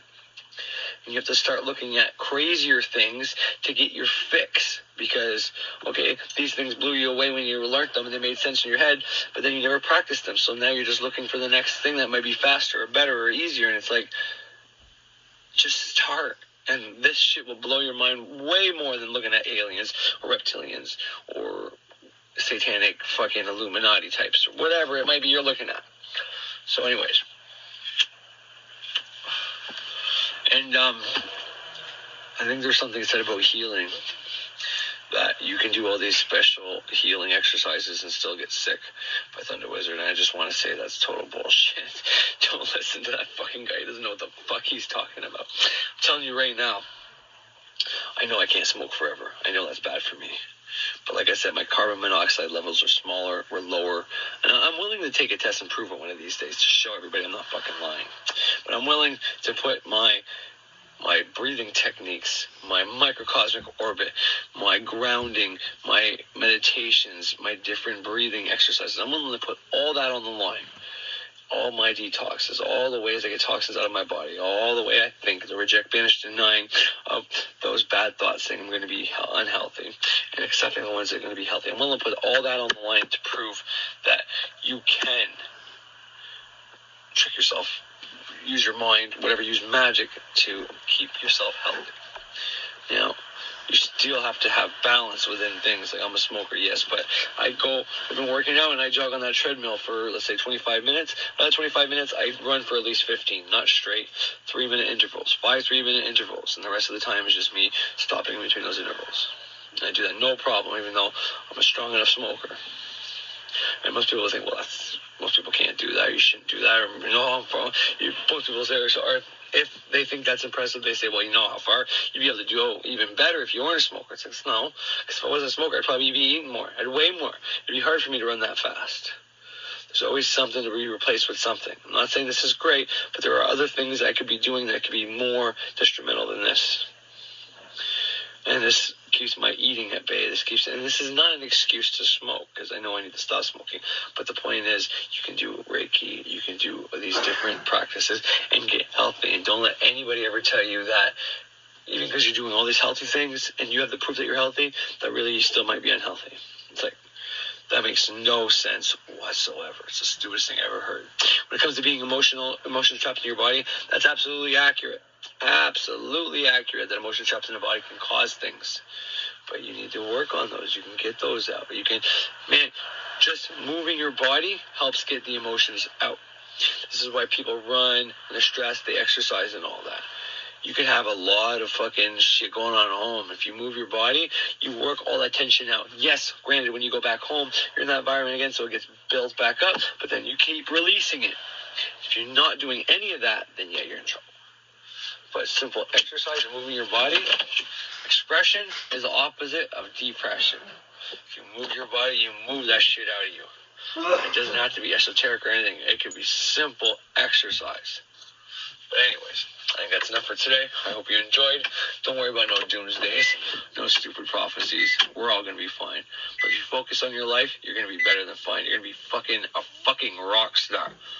You'll be the magician of the year, baby. And I want you all to be magicians of the year, or witches of the year. I want you all to excel, and I want you all to do fucking amazing, because you all deserve it. Because you're watching me. No, but seriously, you deserve it. Everybody does. We all deserve a great fucking life. We've been through a lot of shit. And our ancestors and the people before us didn't go through all the bullshit they went to get us where we are for us to think we have it worse than them. That's horse shit.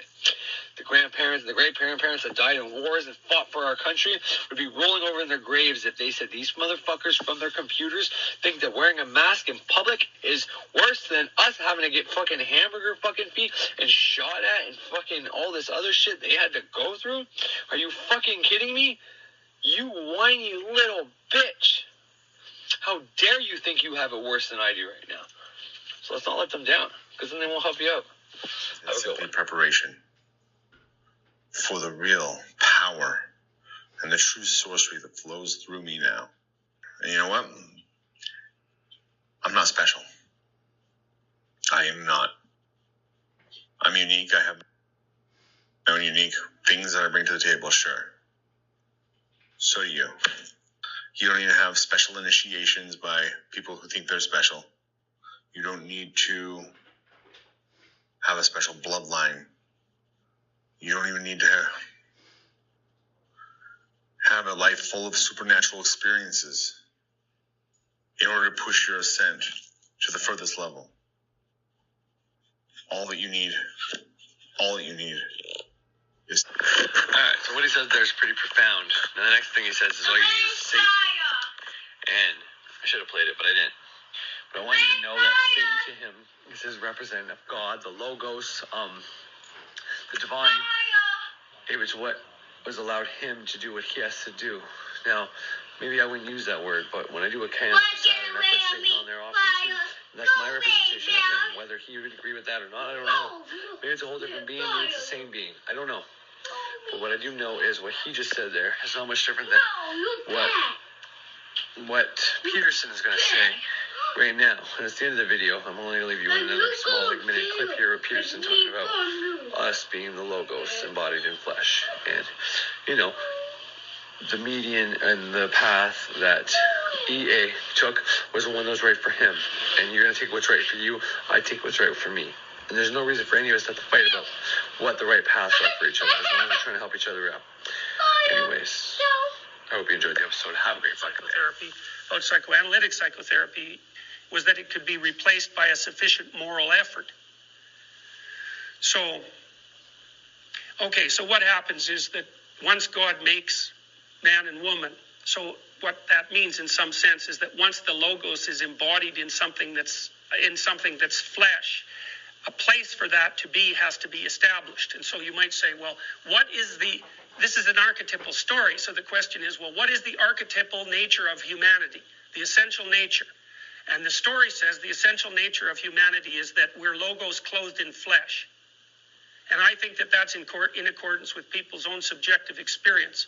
I believe that's how we experience the world, because we see ourselves and perceive ourselves as conscious beings who are capable of transforming potential into reality, and that we're clothed, embodied in something that's mortal and corruptible. And that's partly the opportunity of existence, and partly its peril and burden. And then the question, and this is actually the question that's posed in the story of Adam and Eve, is what then can be done about that? What are the consequences of that, and what can be done about it? And I think that the biblical writings, taken as a comprehensive unit, are the attempt, or one of the prime attempts of mankind to sort out that question and answer it over a period of thousands and thousands and thousands of years. So the first idea is that we're made in the image of God, and that what God is the thing that extracted order from chaos at the beginning of time, and that we partake in that and embody that as we move through life, and that we can choose how to turn potential into actuality, and that we actually choose what kind of reality the potential will be turned into. I think that part of the reason that many cultures have the idea of heaven and hell as well as the idea of the underworld is that the archetypal potential poles for the transformation of potentiality are heaven and hell. If things went as badly as they possibly could, we could turn being itself to something that closely enough resembles hell, so there's no reason to assume that there's any distinction whatsoever. And I think we've had a good taste of that. We had a very good taste of that in the 20th century. And on the opposite pole is whatever we could do if we made things as good as they could possibly be. Now, I think in order to make things as good as they possibly can be, you have to abandon your fear and your resentment. And there's lots of reasons why people can't do that. And some of the primary reasons have to do with the fact of the nature of our being itself, which is that we're conscious co-creators of reality, but we're enveloped in a corruptible envelope, and that's painful and frightening and in some sense of sufficient mystery to undermine our faith in the entire process. I mean, and that happens to people all the time, especially when they get sick or when things really go badly for them. They wonder, what's the point? Or I was talking to one of my clients the other day about Ivan in the Brothers Karamazov, and I don't know if you've read the Brothers Karamazov, but you definitely should. It's an amazing book. In that book, there's a monastery novice named Alosha, and he has an older brother named Ivan. And Alosha isn't very verbal, but he's a very good person. And he's trying his best to be divine, I suppose, to be devout and to become a monk. But his older brother, who's extraordinarily intelligent and charismatic, is a rationalist right to the core. And he likes to torment Alosha with all the reasons why believing in some kind of divine reality is weak, naive, and ill-advised. And basically, he continually tells him stories about horrible things that happen in the world and attempts to force Alosha to justify how, if being is good, those things could possibly occur. And so one of the stories he tells Alosha, which is a story that Dostoevsky got from the newspapers of the time, was that it's a story about a little girl whose parents locked her in an outhouse overnight when it was like freezing outside. And she screamed and cried the entire night because she was locked out there and eventually froze to death. And that became quite a scandal in Russia at that time. And Ivan's basic comment to Alosha was that as far as he was concerned, the entire course of being up to this point in time wasn't worth that girl's suffering that night, and that there was no way that could be justified by man nor beast, and fall under the rubric of the assumption that being was good and that whatever created it was also good. And so Ivan is very good at laying out stories like that. And Alosha has a very difficult time dealing with it. And I think Dostoevsky had his finger on exactly the problem. It's like if life has some sort of transcendent meaning, then why is it pervaded by suffering and evil? That's basically the question that people have been asking since the beginning of time. My impression of that, my feeling about that is that it's a work in progress, so to speak, and that things might be as good as they can be because no one has figured out how to make them any better than they are. I mean, that flies in the face of ideas of, the classical ideas of God, or that God's omniscient and omnipresent, and I always forget the other one. Yes, right. So the classic attributes of God is that he has all the power there is. And then, of course, the question is if that's the case, then why are things such a mess? And there's been various attempts to address that in the history of metaphysical and philosophical thought. And one is that they vary in degrees of complexity. But one is that, the world is set up such that human beings have to find their own way, that we have a role to play in this in some sense, although God could fix it if he wished. The other is that there was something went wrong near the beginning of time when people became, or at least the beginning of human time, when people became self-conscious, and that it's never been rectified. And the other is, and this is how it appears to me, is that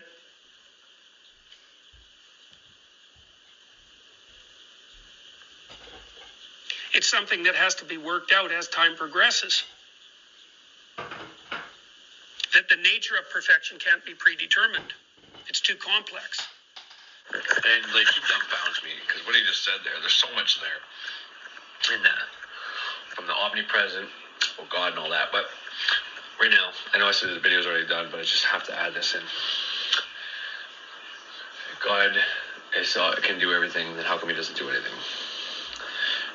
And one's that whole free will thing that we get to pick to choose. But if God is within all of us, and things get worse, get better, get worse, get better, why is that? Well, how do we fix it? Well, if God wants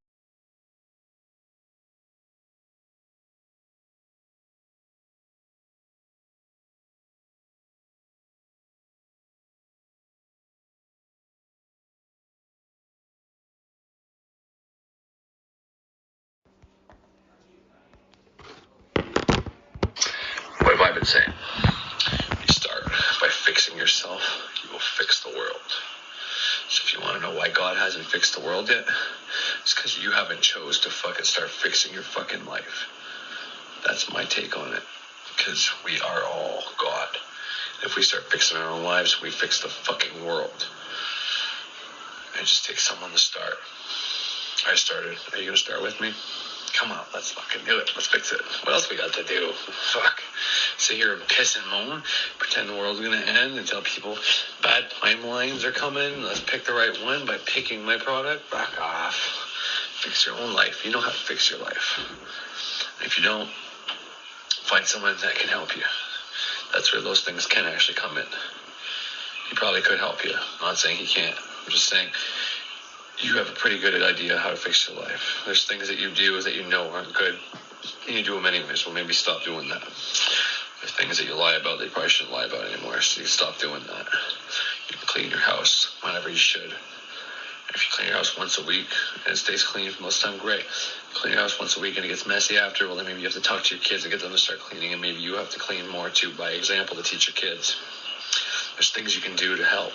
There's magical systems out there that can force the suggestions into your subconscious, and once it becomes a fucking habit in your subconscious, you have no choice but to follow that. You can change the world.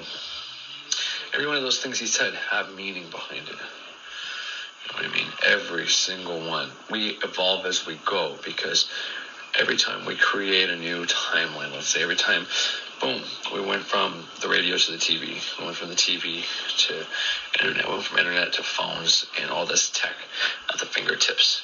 Well, every time we evolve like that, there's more problems that come along with it, and then we have to solve those problems.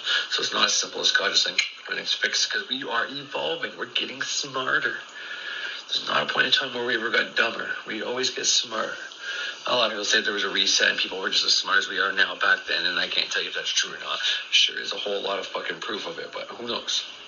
The point is, we're always evolving, and there's new problems that come with our evolution.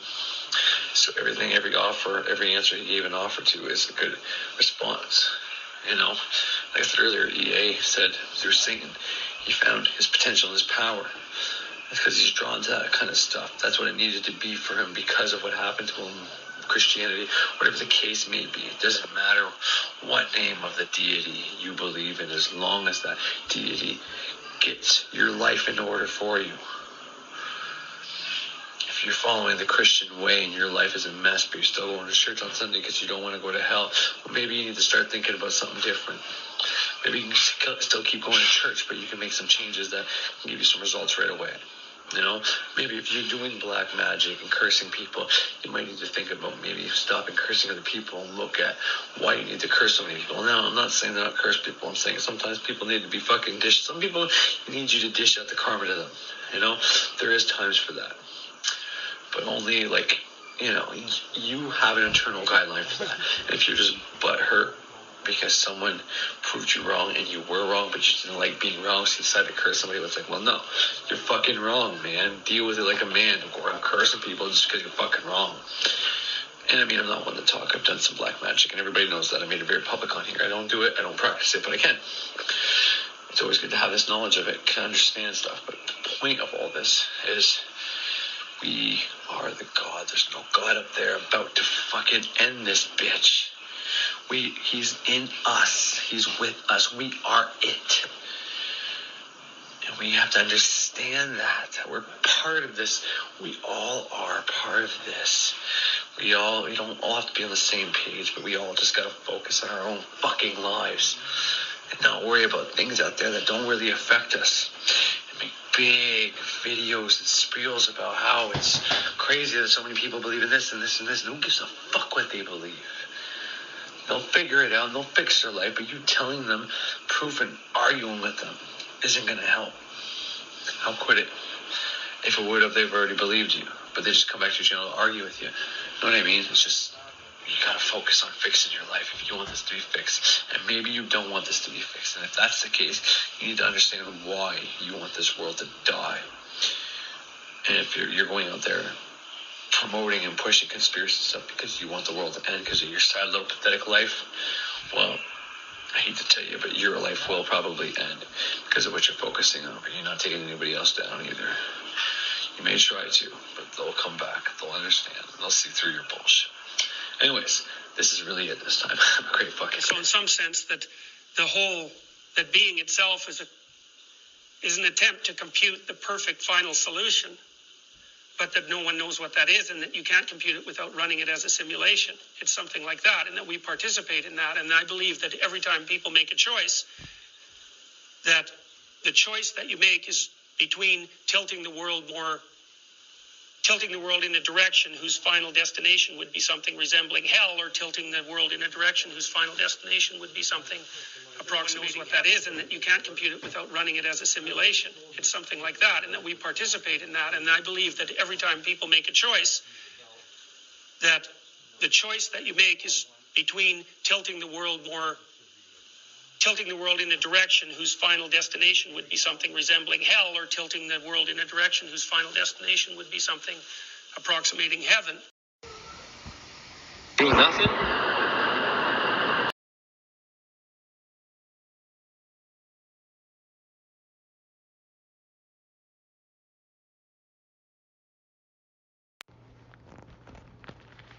Hopefully you can hear me, guys. Got a bit of room, dude.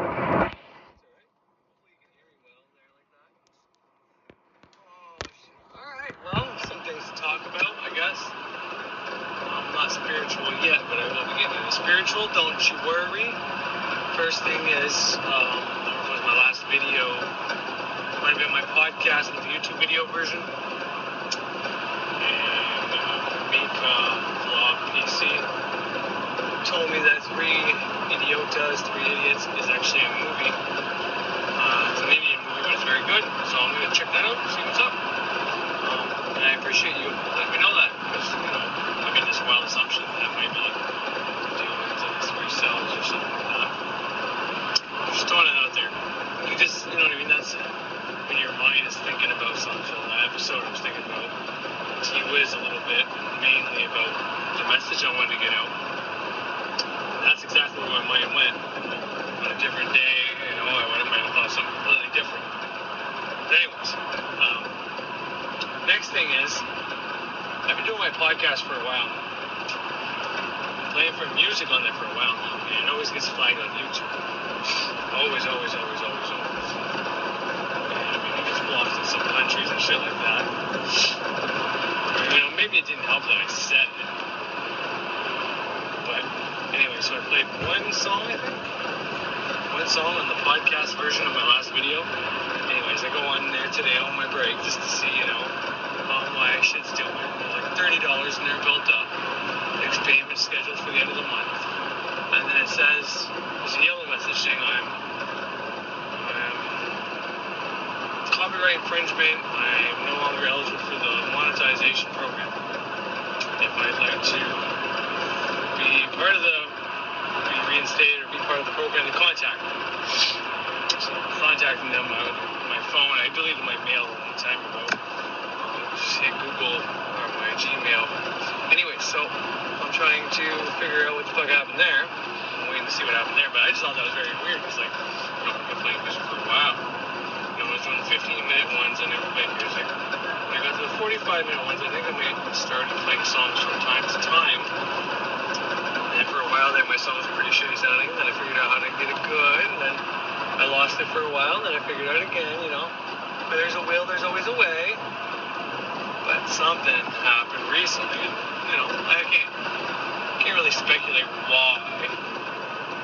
I don't really know. I might go do some tarot and try to, see what's up. But it could be just straight up, policies changed and policies are stronger on music. I mean, I don't necessarily feel for artists, but I mean more of the new up-and-coming artists. But, because they can't even do concerts now, so their only revenue stream is whatever they, YouTube or fucking Spotify or iTunes or whatever, digital downloads, live fucking virtual fucking Skype fucking shows, I guess. People pay for that, so most people can steal TV nowadays.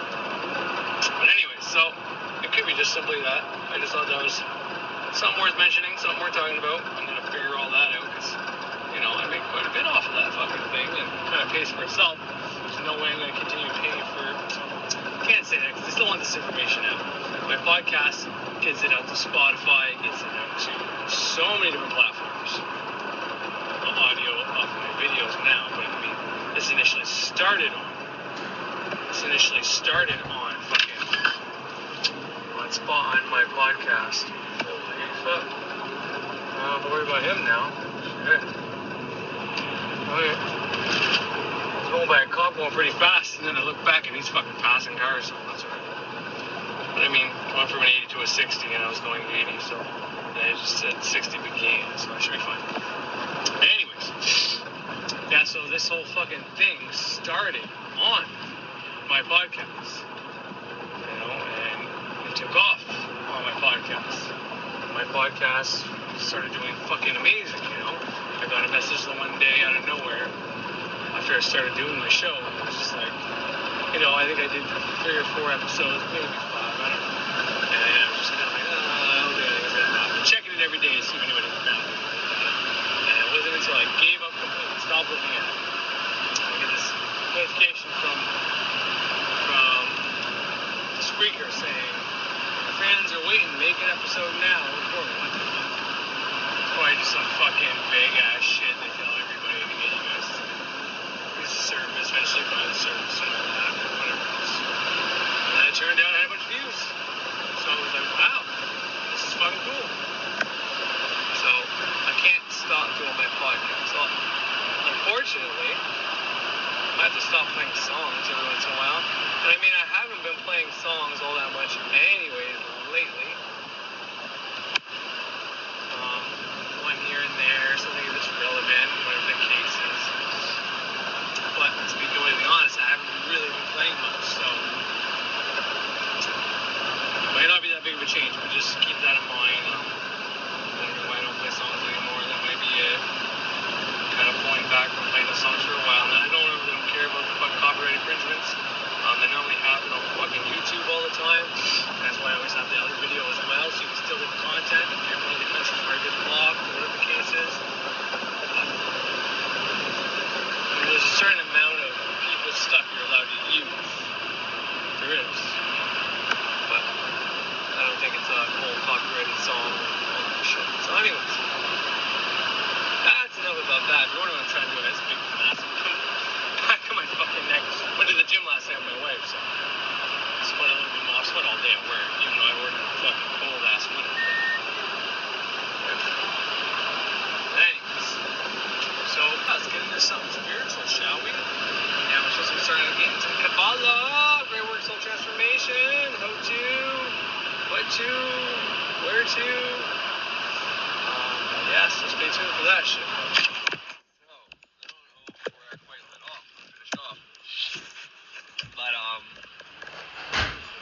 Fuck it. I'll just keep going. So, my last video, I'm still waiting on the whole Spotify thing. The whole Spreaker thing. To find out what the fuck's going on. I sent them about 3 messages now to see what's going on. YouTube does a good job of whenever you do copyright infringements, they have what level it is. And, I get it. Same with Spreaker, whatever my copyright infringement was. Like I said, maybe something changed in the policies, but I've been doing the same thing since the get-go. I take clips from people's teachings to help teach. I use songs, and then I download the MP3s and I put them on there. So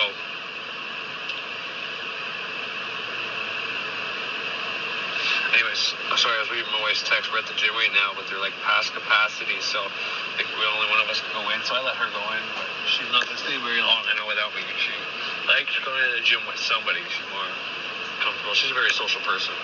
I'm kind of not the opposite. I like being social, but under certain circumstances. I think that's to do with people too, right? To be around a group of people, and you know when you can feel people's kind of intentions sometimes, or you get a different.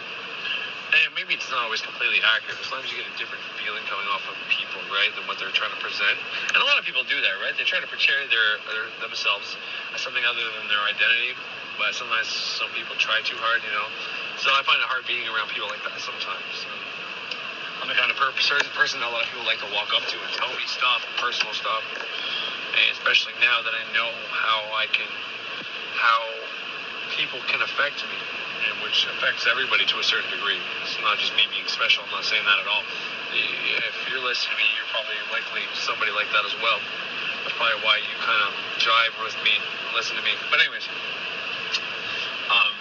yeah. So she's in the gym right now, and I'm out here just recording in the car. But yeah. So if we have, let's say me and Speaker have a contract, then I'm not allowed to do something, and they changed a rule, or maybe I just got away with it for almost 4 years now, or at least 4 years, maybe 5 years now, doing these podcasts, putting this music on there, and all of a sudden someone who doesn't like me said, oh yeah, I'm going to fucking kind of rat him out, copyright infringement, blah, blah, blah, blah, blah, blah, blah. Because it always happens on YouTube. YouTube gives you, you know, like, what level you did it at, you know, is it red, is it yellow, is it just small?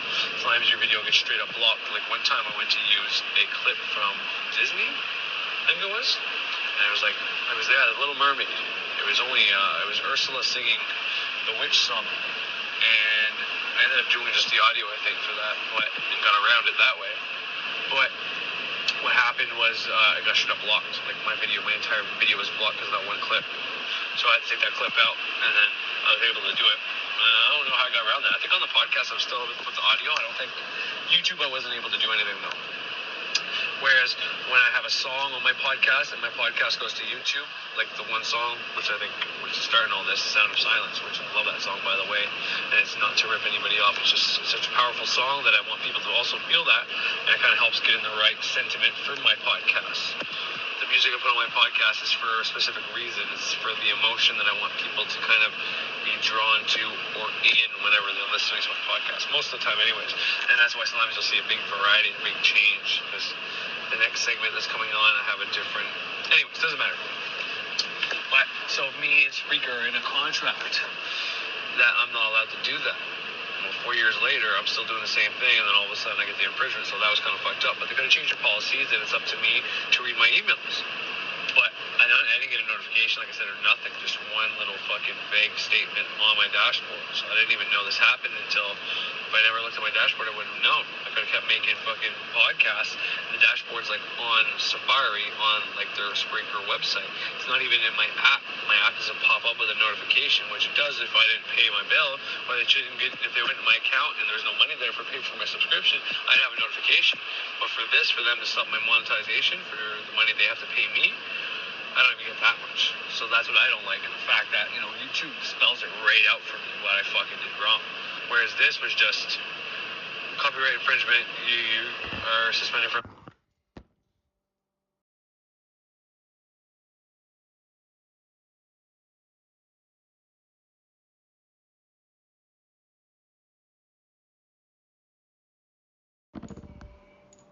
The monetization program, contact us if you want to reinstate that. It's like, wow, what's the infringement? What did I do? How did I need to know. And if I broke the contract, that's fine. And they're well within their rights to stop me from getting the monetization program. But they need to let me know what the fuck I did wrong.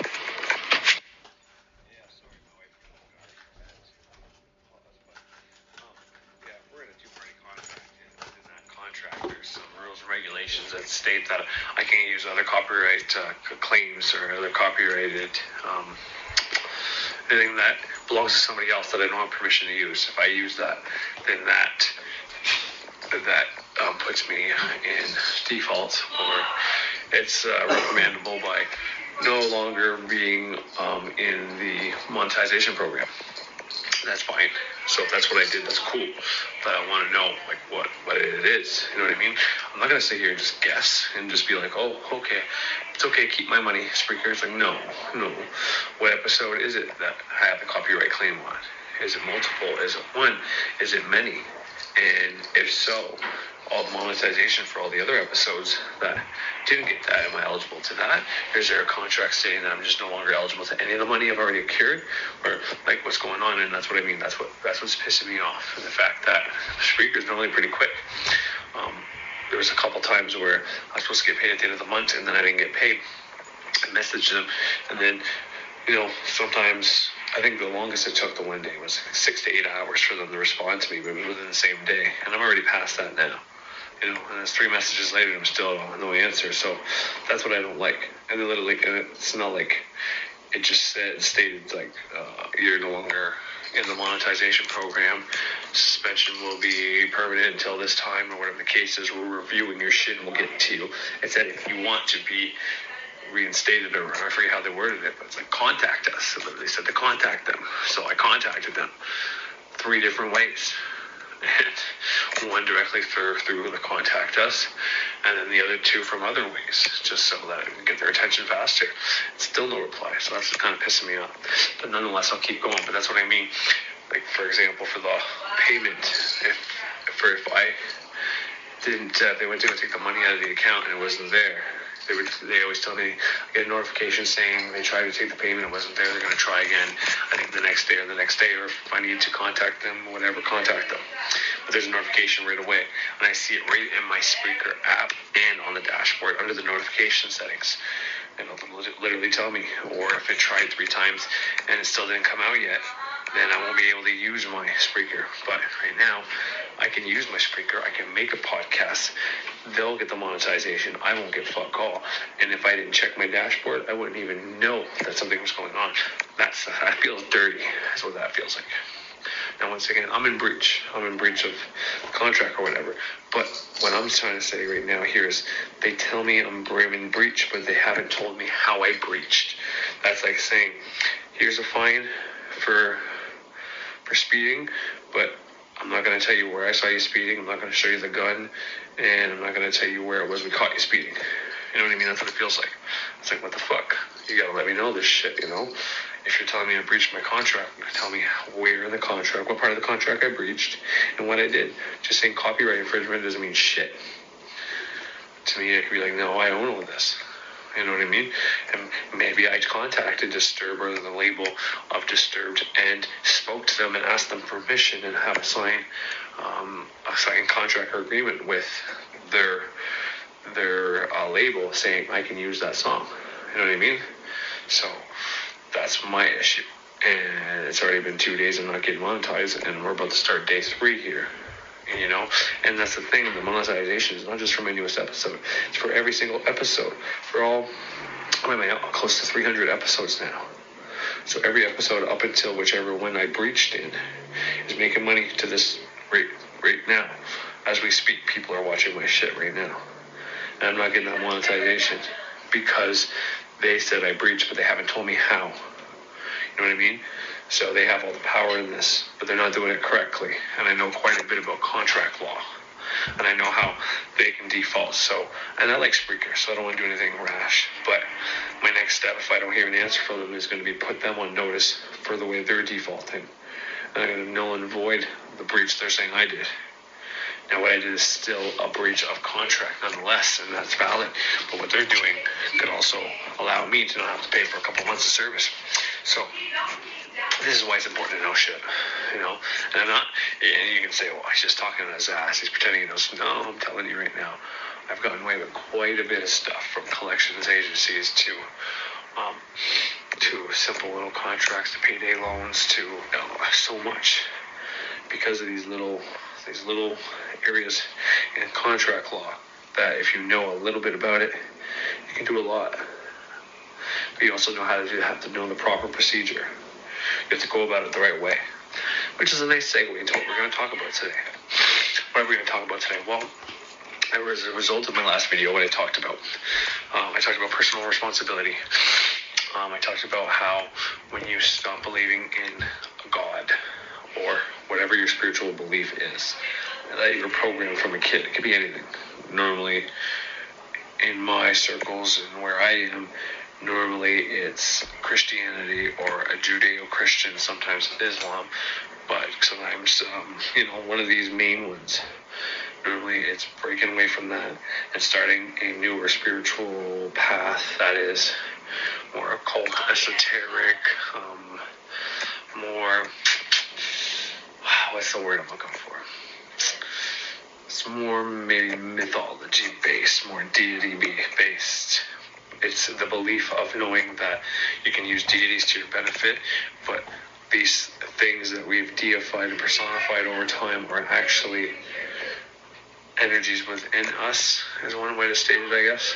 And which is probably the best way it's going to benefit you. But having these things personified and deified and turned into gods is actually something very empowering.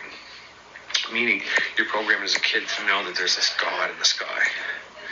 And if right now you have that subconscious belief inside of you, deep inside of you, that there's a God up there, it's going to punish you if you're bad or give you good stuff if you're good. Therefore, if that's your belief, what you can do. One second here.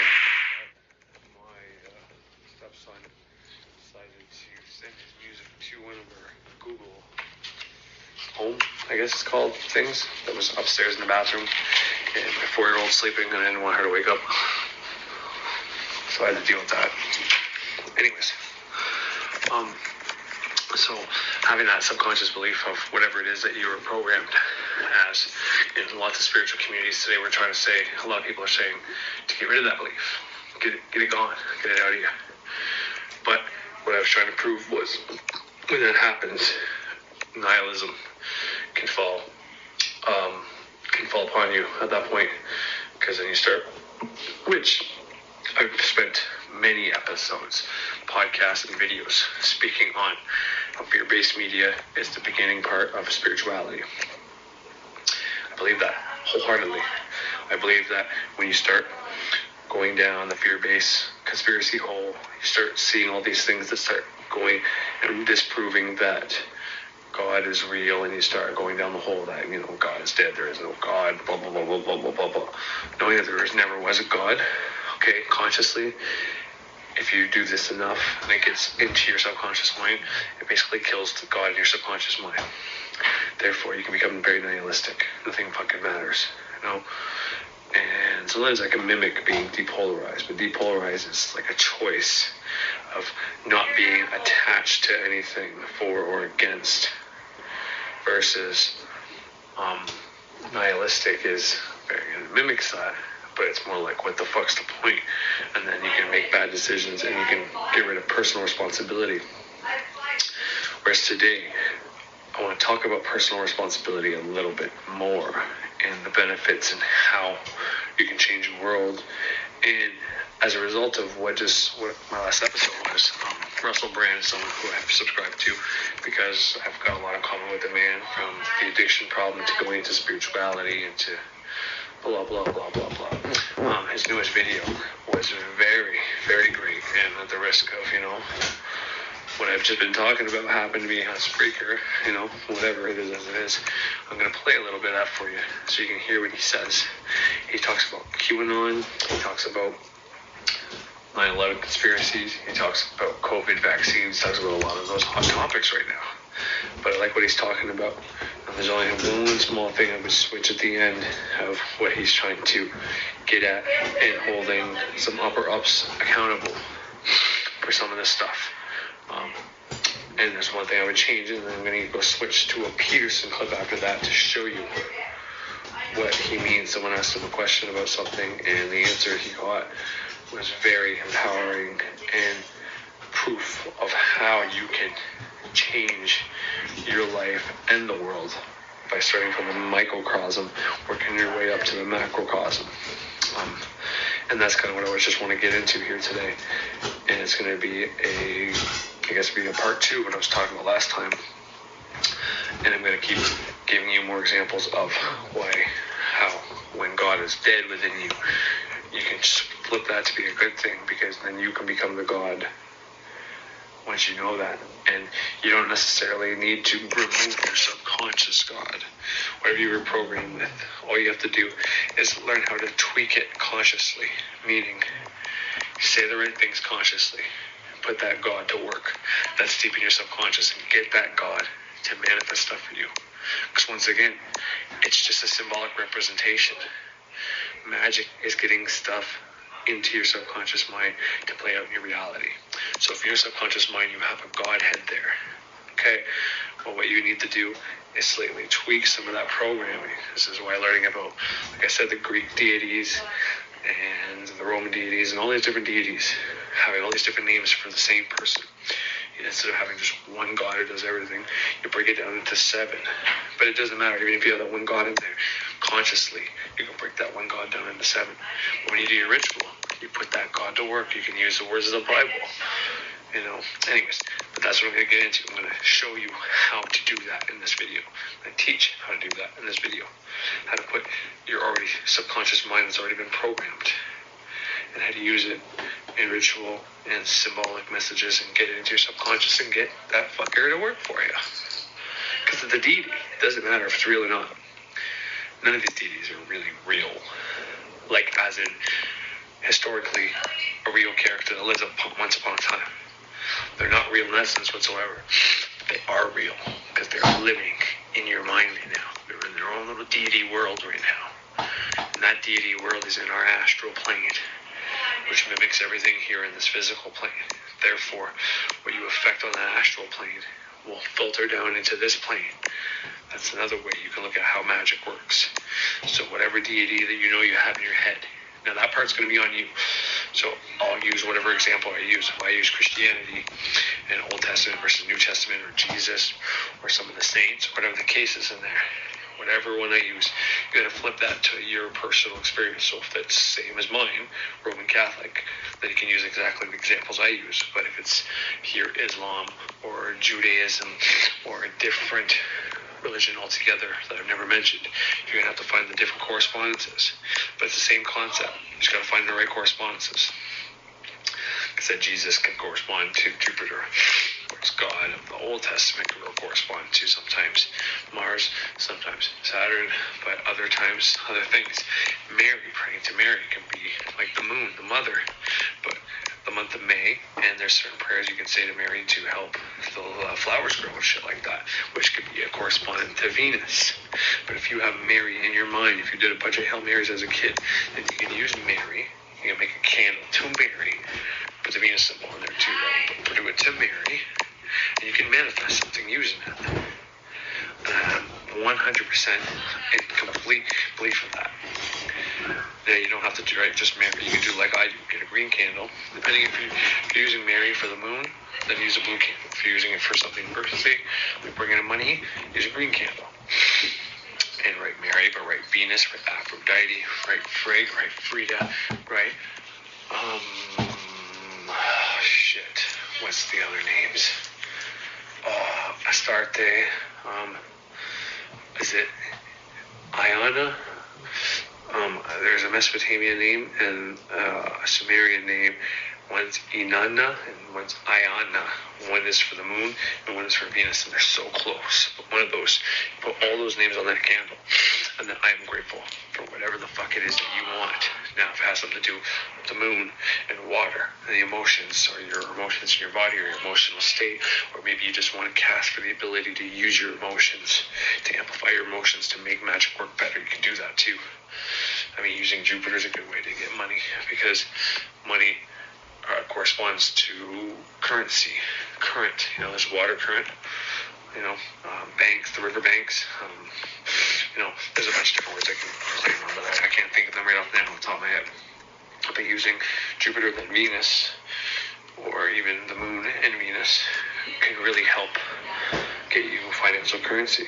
But if you're programmed, a simple little change, okay, you put all those deities like the Venus and all that shit that you consciously are starting to believe in and you like, but you throw in Mary in there or something like that, or if you're using Jupiter, you throw Jesus on that candle too, just to hit that part of your subconscious, and it will work.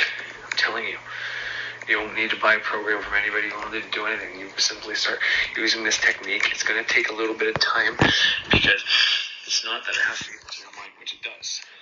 But at the same time, you're going to have to practice the setting it and letting it go and not thinking about it, like waiting for it to manifest. That's the hardest part. Once you have absolute faith, once you have a few manifestations that take you however long it takes you, a month, 2 months, 3 months, who knows, however long it takes you, once you have a bunch of those that manifested, you're going to get in the habit of doing like I do. Every night you do a different candle. You write on it, you have absolute faith that that's going to happen, and then down the road it happens. And then you just have a specific book like I do, and you mark it down as they happen. See, I don't necessarily write the spells I do anymore, like when I'm actually manifesting. Like when I write it on my candle, most of the time I do it off the top of my head. But I can remember what I'm like that. I had that good, I don't know if it's muscle memory, but it's whatever memory it is, a good memory. And it's like as soon as that thing manifests, I'm like, oh yeah, I did a candle for that last week. Or I did a candle for that 2 days ago. So then I just write down the manifestation now. But before that, I used to write down the things I was trying to manifest. Because as it's written, so it shall be done. It's another layer of magic by writing it down. But when you write it down as if it's already happened. You don't say, I did a candle to manifest this. No. I am so grateful that I did a candle for this and it manifested. Or I'm so grateful that this has manifested. And then once it does, you just do a simple check mark or something. You know what I mean? Something like that. But this way you have an extra layer. Because whatever you write down can manifest. You just need the programming that know that's true. And if you have Bible programming in you, then you already have that in you, which is the great news. So don't take that out. Keep that in there. But just consciously know that it's not fact. Just consciously know that that book is meant to teach you. But on top of that, you can become a witch or a wizard or a magician who still have a Christian faith, and you can still use that to your benefit. Now, that's not what I do, because there's a lot of things that the church has done that I don't necessarily believe in.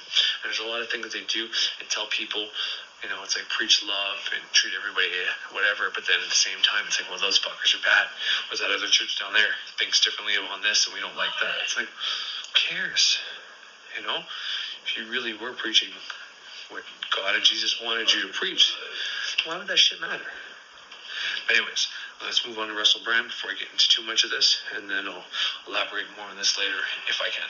We're into the presidency of Joe Biden. What is the role of QAnon and the ideas upon which it is built? There has been an awakening. Have you felt it? Supporters of QAnon were out in full force at President. It's called QAnon, a fringe conspiracy theory that some political analysts have likened to an online religion. I know if you're a person who's into those theories, you'll say it's not a conspiracy because there's proof. Well, in this video, we'll look at what there is tangible proof for, some of which is pretty nefarious and troubling and shows where the concentration of power is, and what is speculative, or as it would be referred to by detractors of QAnon, baseless theories. Followers believe that a cabal runs the United States. They control the media, Hollywood, and politicians, and the only person that can stop them is Donald Trump. Some of the figures that the QAnon narrative features are like Hillary Clinton, she comes up a lot, Barack Obama, George Soros, Bill Gates, Tom Hanks, Oprah Winfrey, Chrissy Teigen, Pope Francis. So sort of powerful and prominent figures. These people are taking an oath to QAnon. Where we go one, we go home. Where we go one, we go home. When you see that there, you see loads of people believe in QAnon theories. The same way loads of people will just say, what I see on the mainstream news, that's enough for me. You know, you vote for the Democrats or you vote for the Republicans. That's all there is. Well, that's not my position. I recognise that if you feel you have no agency, that it doesn't matter who you vote for, you'll get the same results, that there's nothing you can do politically that's going to mean that your personal life is going to change, that you're going to be able to do what you want with your family, feed your family better, spend more time with your family, live a better, more meaningful life. For me, that creates an environment where I do become cynical and suspicious. Here's how many posts there were over the 2 years before the pandemic. And then in March, this happened. On Facebook, in just 4 months, membership of the biggest public QAnon groups rose by 700%. One of the most famous conspiracies is that 9/11 was an inside job. That's a difficult subject to talk about. Once on a mainstream news show, I was asked about it, and I said something along the lines of, I don't trust the government. And that was used to preclude me from participating in political debate for a long time subsequently. Like respected thinkers like Noam Chomsky, who could hardly be called an establishment figure, has said there's absolutely no evidence at all that 9/11 was an inside job, right? That's Noam Chomsky. But John Pilger talked about how in the late 90s, 1999 specifically, there were discussions for which there is evidence that America needed to have a catastrophic and catalyzing event like a new Pearl Harbor. This became known as the Project for the New American Century. Bob Woodward, of course famous for his work on exposing the Watergate scandal, reveals how the events of 9/11 were manipulated. On the morning of the 12th of September 2001, without any evidence of who the hijackers were, Donald Rumsfeld, a senior figure in the Bush administration, demanded the US attack Iraq. According to Woodward, Rumsfeld told a cabinet meeting that Iraq should be a principal target of the first round in the war against terrorism.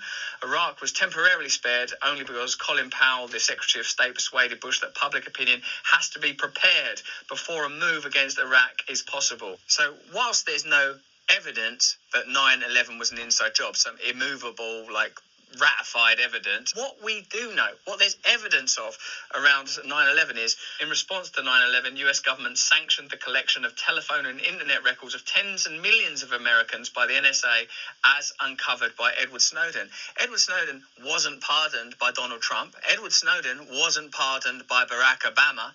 So there you have a significant piece of evidence upon which you can say, hey, I don't trust the government, and it doesn't matter whether the Democrats or the Republicans are in power. No one's doing anything about a genuine, legit hero like Snowden, who exposed information that the government was spying without permission on ordinary citizens. So for me, that's what interests me about anti-establishment thinking. Some relatives find it especially hard to deal with a QAnon belief that the pandemic is a hoax. Here's another idea that's very popular, and it falls under the QAnon banner, that Bill Gates created coronavirus in a secret lab and is making vaccines a requisite in order to implant microchips into people. Yuval Noah Harari says we should not dismiss conspiracy theories too easily, as they often represent deep and sometimes justified fears that humans have. One such theory, that the COVID-19 virus was created with the idea to implant people with computer chips to control them, is ridiculous, but represents a realistic fear of surveillance technology, which is one of the consequences of the pandemic. What we know is that the coronavirus pandemic has seen cooperation between governments and big tech to increase public surveillance, as well as speed up digital changes such as remote learning and e-health. In New York, former Google chief executive Eric Schmidt is leading a panel tasked with technologically transforming the city. Bill Gates has also been called in to help and create a smarter education system. Even Naomi Klein said in her recent article about Davos and the Great Reset that the amount of power and influence that Bill Gates has is troubling. There are many very well documented cases of Bill Gates' philanthropy. He's continually referred to in most media as a philanthropist, and the work of his foundation is continually lauded. But here are some other facts about Bill Gates' foundation that I'd never heard before. I don't know if you had. The Gates Foundation is the largest donor to the World Health Organization, which some researchers argue gives Gates a disproportionate influence on global health with little accountability, an unelected leader making decisions about public policy and public priorities without any public discussion or political process. Furthermore, Gates has made no mention of his foundation's investment in any pharmaceutical companies working on COVID. The foundation refused to provide details about its current investment portfolio, and when writing about what he thought government leaders should be doing to tackle COVID in the New England Journal of Medicine, he does not disclose the details of his financial ties. Gates filled out the journal's required conflict of interest form, but simply listed his conflicts as numerous, giving readers no sense of the size, scope or type of his financial stake in the pandemic. The Gates Foundation is led with former employees from big pharmaceutical companies such as Merck, Novartis, Pfizer, and GlaxoSmithKline. The Gates Foundation also invests in these corporations, directly holding stakes in drug companies including Merck, GSK, Eli Lilly, Pfizer, Novartis, and Sanofi. Critics have said a key role that Gates has played in the pandemic has been elevating the pharmaceutical industry, for example, pushing the University of Oxford to deliver its leading COVID-19 vaccine platform into the hands of Big Pharma. The resulting partnership with AstraZeneca had another effect, as Bloomberg reported, changing the university's distribution model from an open license platform designed to make its vaccine freely available for any manufacturer to an exclusive license controlled by AstraZeneca. Various pharmaceutical companies have been given legal indemnity by both the UK and US governments, guarding them against liability for side effects from coronavirus vaccines. Donald Trump boasted that his administration cut through every piece of red tape to achieve the fastest ever by far launch of a vaccine trial.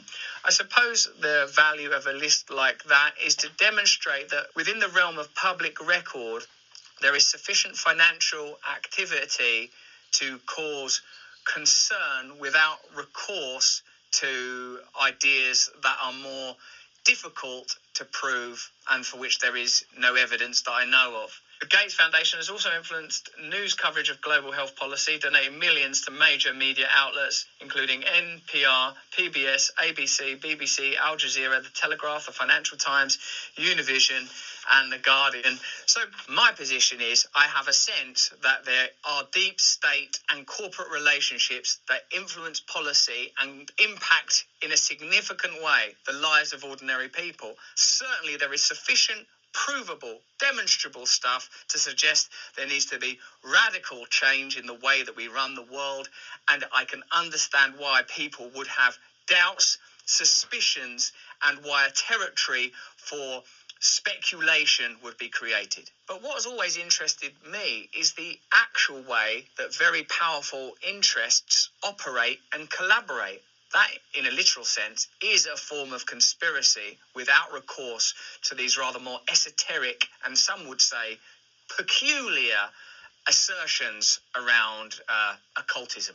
As America watched President Biden take the oath of office, QAnon followers were waiting for the Great Awakening. Many of them believe that the inauguration was a carefully planned setup where Democrats would be arrested and Donald Trump would start a second term in office. I also have trouble believing that Donald Trump is in a kind of heroic role in this situation just because of some of the policies that were implemented during the 4 years that he was in government.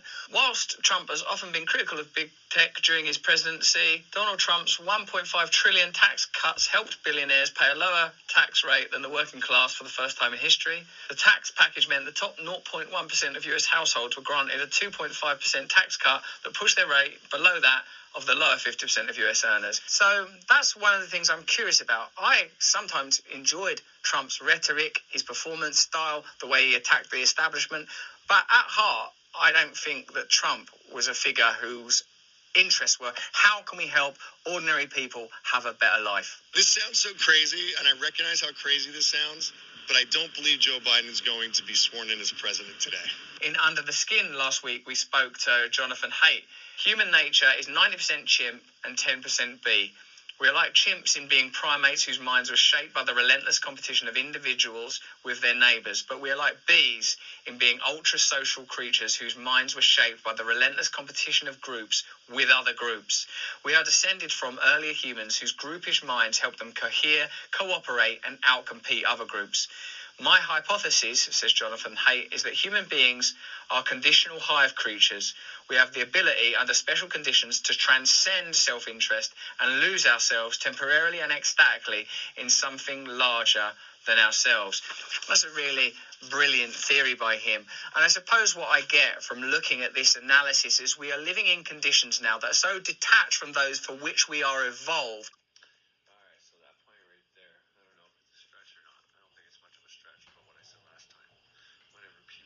Talking about what happened in the 20th century with Russia, with the Nazi Party, and China under Mao's, which is funny how this all happened around the same time period. See, we all kind of evolved together, even if we're on different parts of the planet, different countries and different continents. But Because, anyways, doesn't matter. But what I'm saying was when people lost their belief in God, whenever science proved that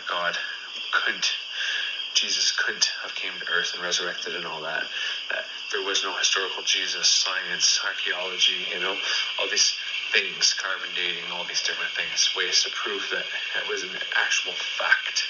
Okay, people lost that belief, and they were so, people started falling into nihilism, and as a result of that, when introduced with an idea, no matter how crazy the idea was, they needed something to grab onto, wanted something to hold on to. And you compare that to what he just said, that one guy just said about COVID-19 putting computer chips in our bloodstreams and all that, how that's a ridiculous idea. Yes, there is the COVID vaccine that will change your DNA, but there's no microchips going inside of us. Now, I can't say for sure that's true or not true, but from what I read and looked at, that's a pretty big stretch. We're not there yet. And once again, they don't need to put microchips in us to do anything like that. They have our minds already controlled if they wanted to. They have us already bugged, and they have us on our phones 24/7. I mean, they can listen, points, whatever they want to hear, whatever we're doing. There'd be no purpose for doing that. But that's not what I'm here to debate, because I don't want to start breaking down anybody's new belief system that is this, and then they start freaking out. Or what I said, because once again, I can't prove it is or isn't real either, right? I only have intuitive notions and the shit I looked up on both sides of the fence. But the point is, people grab onto these things because they want something to believe in. They want something to believe in because they lost their initial belief. When a child loses their belief in, who? The guy that comes around on the 25th of December, they have nothing to believe in anymore. Some kids go wholeheartedly into the religion at that point. Some kids get nihilistic. Some kids get depressed. Well, think about that on an adult scale. QAnon. People jumped on that when everybody was at home and sad and didn't know what was going on with the world. People were already into conspiracy, but they had work to kind of distract them for most of the time. But they were starting to dive into some spiritual or some conspiracy stuff. And all of a sudden, they're at home all the time. They see everything taking a turn for the worse. They see gurus and people out there talking about these conspiracies. I have nothing against Ralph Smart, and I think he's done a lot of good and helped a lot of people come to spirituality and all that, but I don't watch him anymore, to be honest. I don't want to keep going down these same rabbit holes of conspiracy and George Orwell, and we're in 1984, and they're trying to fuck us, but we already won. But they're all that repetition of talking about how COVID's they're trying to harm us is not good for anybody to have constantly going into their mind and reality. So it was nothing against him because he's helped me out in so many ways. There's a lot of things I didn't know until I looked at him, like I found in the 7 Hermetic Principles even before I got into magic. And I was through watching his videos. I found the Emerald Tablets from his videos. I decided to go walk between him and Santos Bonacci. I decided to go plant-based, vegan, well, vegetarian mostly, because I was still eating eggs and cheese. But I decided to do that, partly from him, partly from Santos Bonacci. So, world of gratitude to Ralph Smart. But same with Santos too. I still watch him from time to time. Some of his older stuff. Same with Ralph. I watch some of his older videos, but I don't watch his newer stuff anymore because I don't need the repetition of how COVID-19 is a conspiracy to do all this bad stuff, because I'm trying to not have that as a reality. I'm trying to actually eradicate that as a reality. I'm trying to help get things back to not necessarily a normal, but I want my reality anyways. I try to affect my life at the microcosm level. The things I can affect on the grand scale thing, you can work your way up to be able to affect things on the grand scale, but you have to start with the things you can control within your own life. So, listening to somebody always constantly tell me that, the government and different inorganic beings and different things like that are trying to, mind fuck me all the time, which, there's a lot of proof of stuff like that. But in the same sense, I don't think it's to the extent that he makes it be. I think there is a lot of persuasion going on for our minds, to sway our minds for shopping, for corporate greed, to not have us to keep us separated so we never unite, you know. I think there's a lot of that happens, but I don't think it's to the extent, because, you know, people that are on top need the people that are on the bottom so that they can stay on top. Because all the people on the bottom are gone, they have nowhere to be on top of. That's something everybody needs to understand. That these guys that are so-called on top of the pyramid can't get rid of the bottom of the pyramid. They need us so they can be on top of the pyramid. They want us around. They're not trying to kill us off. They are trying to keep us there. We want you to stay exactly where you are so we can stay exactly where we are. That's how they want it. It's not to kill us all off so it's only them left, because then they're going to end up keeping the pyramid. These hierarchical structures that we have within our life have been around a lot longer than most things. Okay, everything is... Anyways, but the point I was trying to get at was, you can kind of see the transition, you know, history always repeats itself.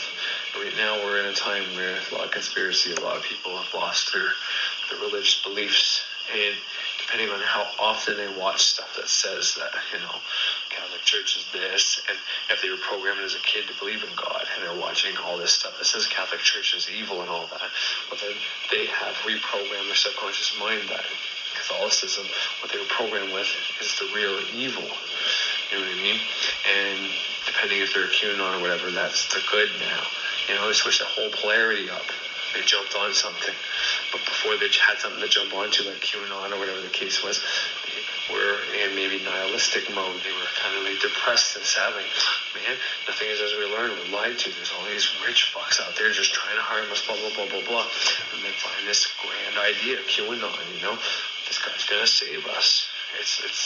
That's why they compare it to religion, and I have nothing against anybody who was part of that, who found that, who found, you know, some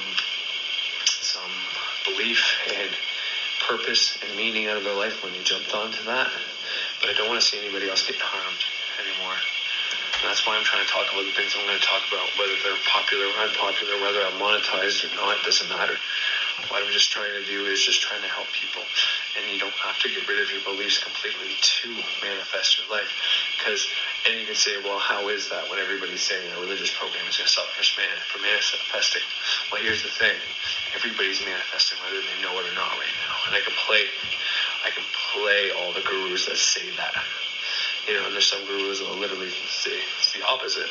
They'll say, in the one sentence, they'll say you're manifesting what you're manifesting everything in your life right now. You're either cursing yourself or you're blessing yourself. You know, everything that is happening in your life is a result of your programming. And then they'll tell you, yeah, you get rid of your religious program to do it accurately. I think what they're trying to say is the best way to take control of your life is to not give your power away to Catholicism anymore. But I think what they mean to say, if they're not trying to do something nefarious, is to not give your power away to any ideology, any belief system, anything like that. Because, you know, truth be told, Prater Xavier will say this, you know, the church wants you to come there and believe what they want to believe. You know what I mean? The priest communes with God. You can pray to God too, but, you know, it used to be like the priest was the only one that communed with God. You had to go see him to speak to God. Whereas the older pagan religions was you can directly commune with the spirits and the gods and all that shit, which you commune into that part of yourself. But the point is, you know, give your power away to them. But if you're already programmed that there's this spiritual realm somewhere, if you come in contact with that, you can manifest things into the here. Like if you pray to God for something, he'll give it to you, you know. My family member's sick, or you go pray to God or whatever for God to answer you. Well, if you do that properly, it's going to work. And you can be a devout Catholic, or you can be someone who's on the edge who's not sure what to believe. But if you do it properly, it'll fucking work. And that's what I'm trying to say. I'm trying to say maybe you don't have to break down all your beliefs completely. Maybe you can shift your conscious mind a bit to understand things in a different perspective, but keep those subconscious beliefs in there and use them to your benefit. And that's what I'm trying to teach. So anyways, but I think what Russell Brand said there is kind of echoes on what my episode was about last time, was that people are so desperate right now because we can't touch each other, we can't go out with a fucking mask on, we can't do all these other events, you know, all these other ways we used to unwind, you know, this human connection. We've lost all that. On top of that, there's a lot of people kind of get nihilistic because they don't have their belief in God anymore and this other realm and all that. So it's like, what the fuck? The world's going to hell in a handbasket, basically. What do we do? And so they like to jump on something that gives their life a meaning. Makes them feel powerful again. Makes them have a purpose. You know what I mean? But I think that's the wrong way to go about it, trying to change things on such a big scale like that when there's so many things within your own reality, your own life right now, that if you start changing those, then you work your way up that ladder and you'll see how much power you get as a result of it. And I'm going to prove that point whenever I put the clip from Peterson on. But since I interrupted Russell, let's put Russell back on. We've become lost, that power has become too concentrated. Many of us are living lives detached from meaning. And in order to counteract these doubtless powerful forces, we need to hold those very powerful forces accountable and create alternative systems ourselves where we have real agency, real control over our own lives. Do you feel like you've been duped, that you've been tricked? I was just kind of in shock, and I thought I had to reevaluate everything, the way my life was going to be now, because it's so different than my expectations. I suppose why I'm sympathetic to people that have anti-establishment ideas is because they chime with my own ideas about power. And also because I recognise at heart there is a real appetite for change. And that change is because there is a lot of suffering and a lot of people feeling real pain and isolation and alienation and an understandable dearth of hope. Because politics, as we surely know by now, operates at the behest of powerful interests, and the alterations that take place at that level are not significant or meaningful for ordinary people, and this merely enhances that sense of desperation and loneliness. And I think in that space people are willing to believe in anything. So I understand this man's sense of loss and hopelessness and confusion. I believe that this is a real thing. Reptilian aliens, people in our government who are working towards a deep state. What QAnon is just an amalgamation of all of the greatest conspiracy theories thrown into one big belief. Let's get all them conspiracy theories together, throw into one big belief. I think it's more important to focus on what can be demonstrated and proven, and what are we going to do as an alternative. When I was much more famous, there were even videos about me saying, he's a handler, he's Katy Perry's handler. And people all the time ask about this 33 tattoo. That's because I like the number and I like Jesus. And because I've been the subject of this kind of conspiratorial accusation, it means that I'm a little cautious around it. Also because I've been a public figure for a long time. I've been on the TV talking about being anti-establishment a long, long time ago, by the way.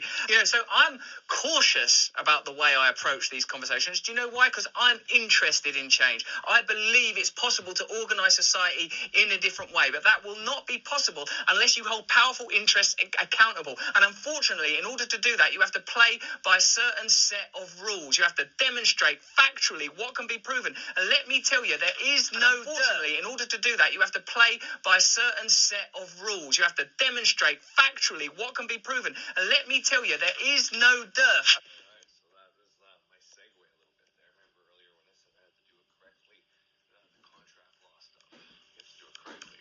Segue into this. Well, this is kind of what I meant here. You have to do it correctly with factual things. And this is one of the things that Thunder Wizard promotes that I think is actually really worth listening when he talks about his critical thinking and looking at stuff from both sides. Whatever conspiracy, whatever theory, whatever spirituality, whatever you're looking at. Which I don't think he does a good job of whenever he's talking about Western magic. But nonetheless, when it comes to these conspiracy theories and stuff like that, where you're trying to prove that there's an evil cabal, or that our heads of state have our best interests at heart, instead of just going out there and running with these outlandish, really far-fetched theories, which, who knows, maybe some of them are true. I'm not saying they're not. But what I am saying is you really need to do it the proper way if you do want to get anywhere. Now, I think it's more beneficial to start with your own life. Start with the things that you can fix within your life. Because if you're at home, or you're off from work, or you're just getting either in or out of high school, or you're retired and you're looking into this stuff and you want to do something about it, well, you can.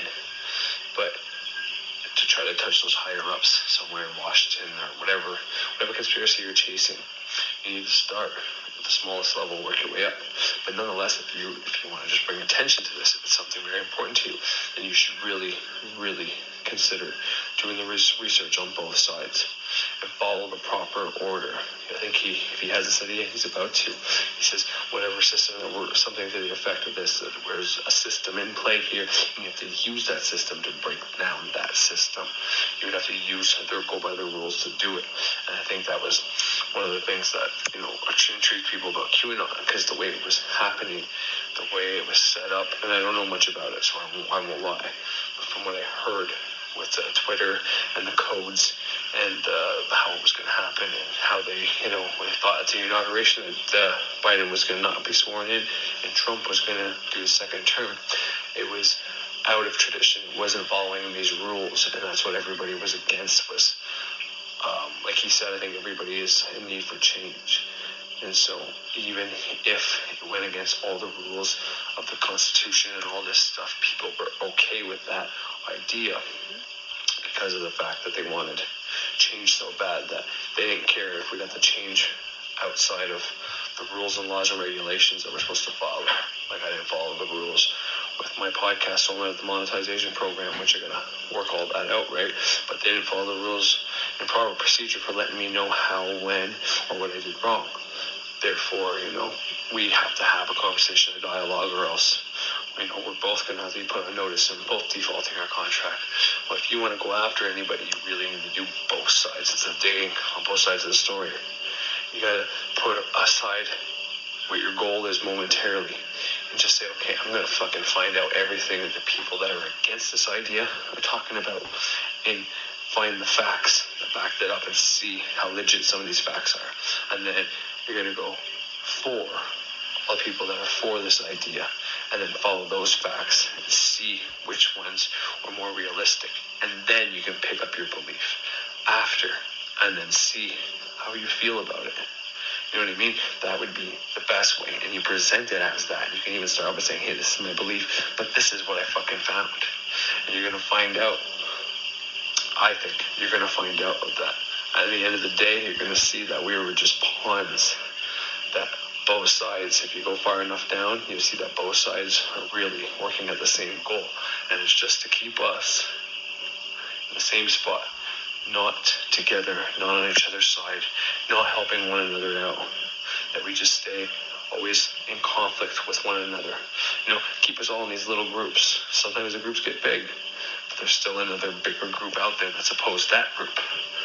The Bloods, the Crips, fucking KKK, all these stupid fucking racist or dumb groups. I'm not saying Bloods or Crips or KKK or anything. I'm not trying to... I'm losing my fucking train of thought here. But the point is, let's keep us all fighting. You know what I mean? Let's keep us all fighting with each other.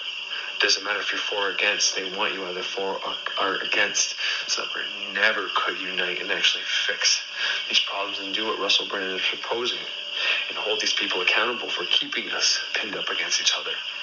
See, when it comes right down to it, it's not the conspiracy that matters. It's controlling the opinions and the minds and the perspective and the beliefs and the emotions of the people so that they remain at the top of that pyramid and we remain at the bottom of the pyramid. That is what you would become in the fight. And the reason why I say that is because that's what I found out when I did this. And that's why I have the opinion and the stance that I have now. It's not for lack of just not picking a side, just not to pick a side, because I research both sides, because I have Saturn in Libra, the scales. I have Saturn there. And I'm always, on this side, I can see why people are for that. But on this side, I can see why people are against that. You know what I mean? So, it's also in my 7th house. 7, the number of Saturn. Anyways, doesn't matter. But, yeah, I think I said enough there. I'll go back to Russell. There is no dearth of stuff that you can say is demonstrably happening. Wars gone to under false pretenses. Heroes that exposed the irresponsibility, cruelty and dishonesty of the American government, cast out to live lives in exile. Not one, but 2 presidents not pardoning them. One of them Donald Trump, one of them Barack Obama. So whichever one of them you happen to think is a great hero, neither of them sought to pardon Edward Snowden, a man who, in my opinion, plainly exhibits the potentialities and attributes of a hero, i.e. willing to sacrifice himself for a better idea. And what is that idea? Ordinary people deserve to have agency over their own lives. Ordinary people deserve to be free. And if we're living in the shadow of the interests of unaccountable people, whether they're governmental or corporate or wealthy for whatever reason, then there is no freedom. Deep down, you're interested in freedom. You want to be able to live the life that you were born to live with the people that you love. Well, think about how is that solution going to be reached? By making powerful people accountable, by presenting alternatives. This, I truly believe, is possible, and that is not a conspiracy.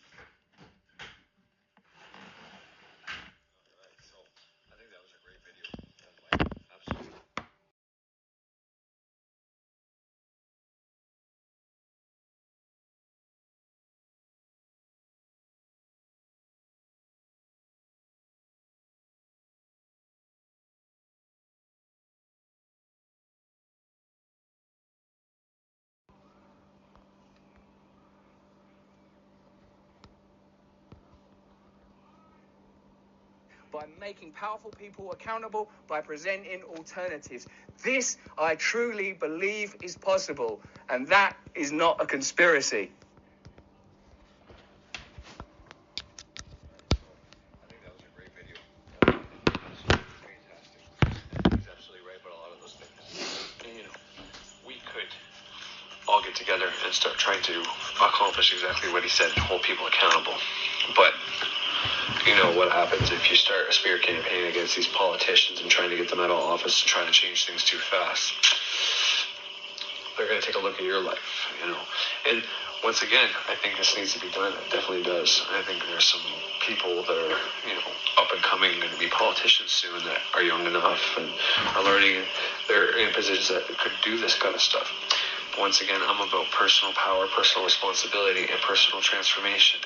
And I think if you want to do that, if you want to have a great life, if you want to have a life where your town is starting to open up, stuff, COVID-free, going to the gyms and stuff like that again, and all the stores are opened up. Like we went to Winners today, we went to Home Depot today, we're actually allowed to go inside, the gyms all opened up, everything is starting to slowly open up here. Things starting to get better, and right at this time of year, last year was whenever COVID was hitting full flex. Mardi Gras just happening. New Orleans not that long ago last year at this time, and that's when everything started spreading. And then all the really harsh lockdowns in the States, it was happening in China in December, whatever the case was, depending on your version of the truth and conspiracy. But this time last year, things were fucking really bad. Whereas right now, kids are back in school, things are starting to open up, things are going good here. Anyways, for me, I don't know how it is everywhere, but I've been actively trying to change my own personal reality, make my own personal life better by doing the changes I can and the things that I feel that I have not little to barely any control over. I do candles to start gaining control of those time, places, and then as a result of that, I get intuition and ideas, and I'm guided for different areas of my life that I can actually change myself. And by doing that, I slowly keep getting more and more power and more ability to change my external circumstances to the point where this time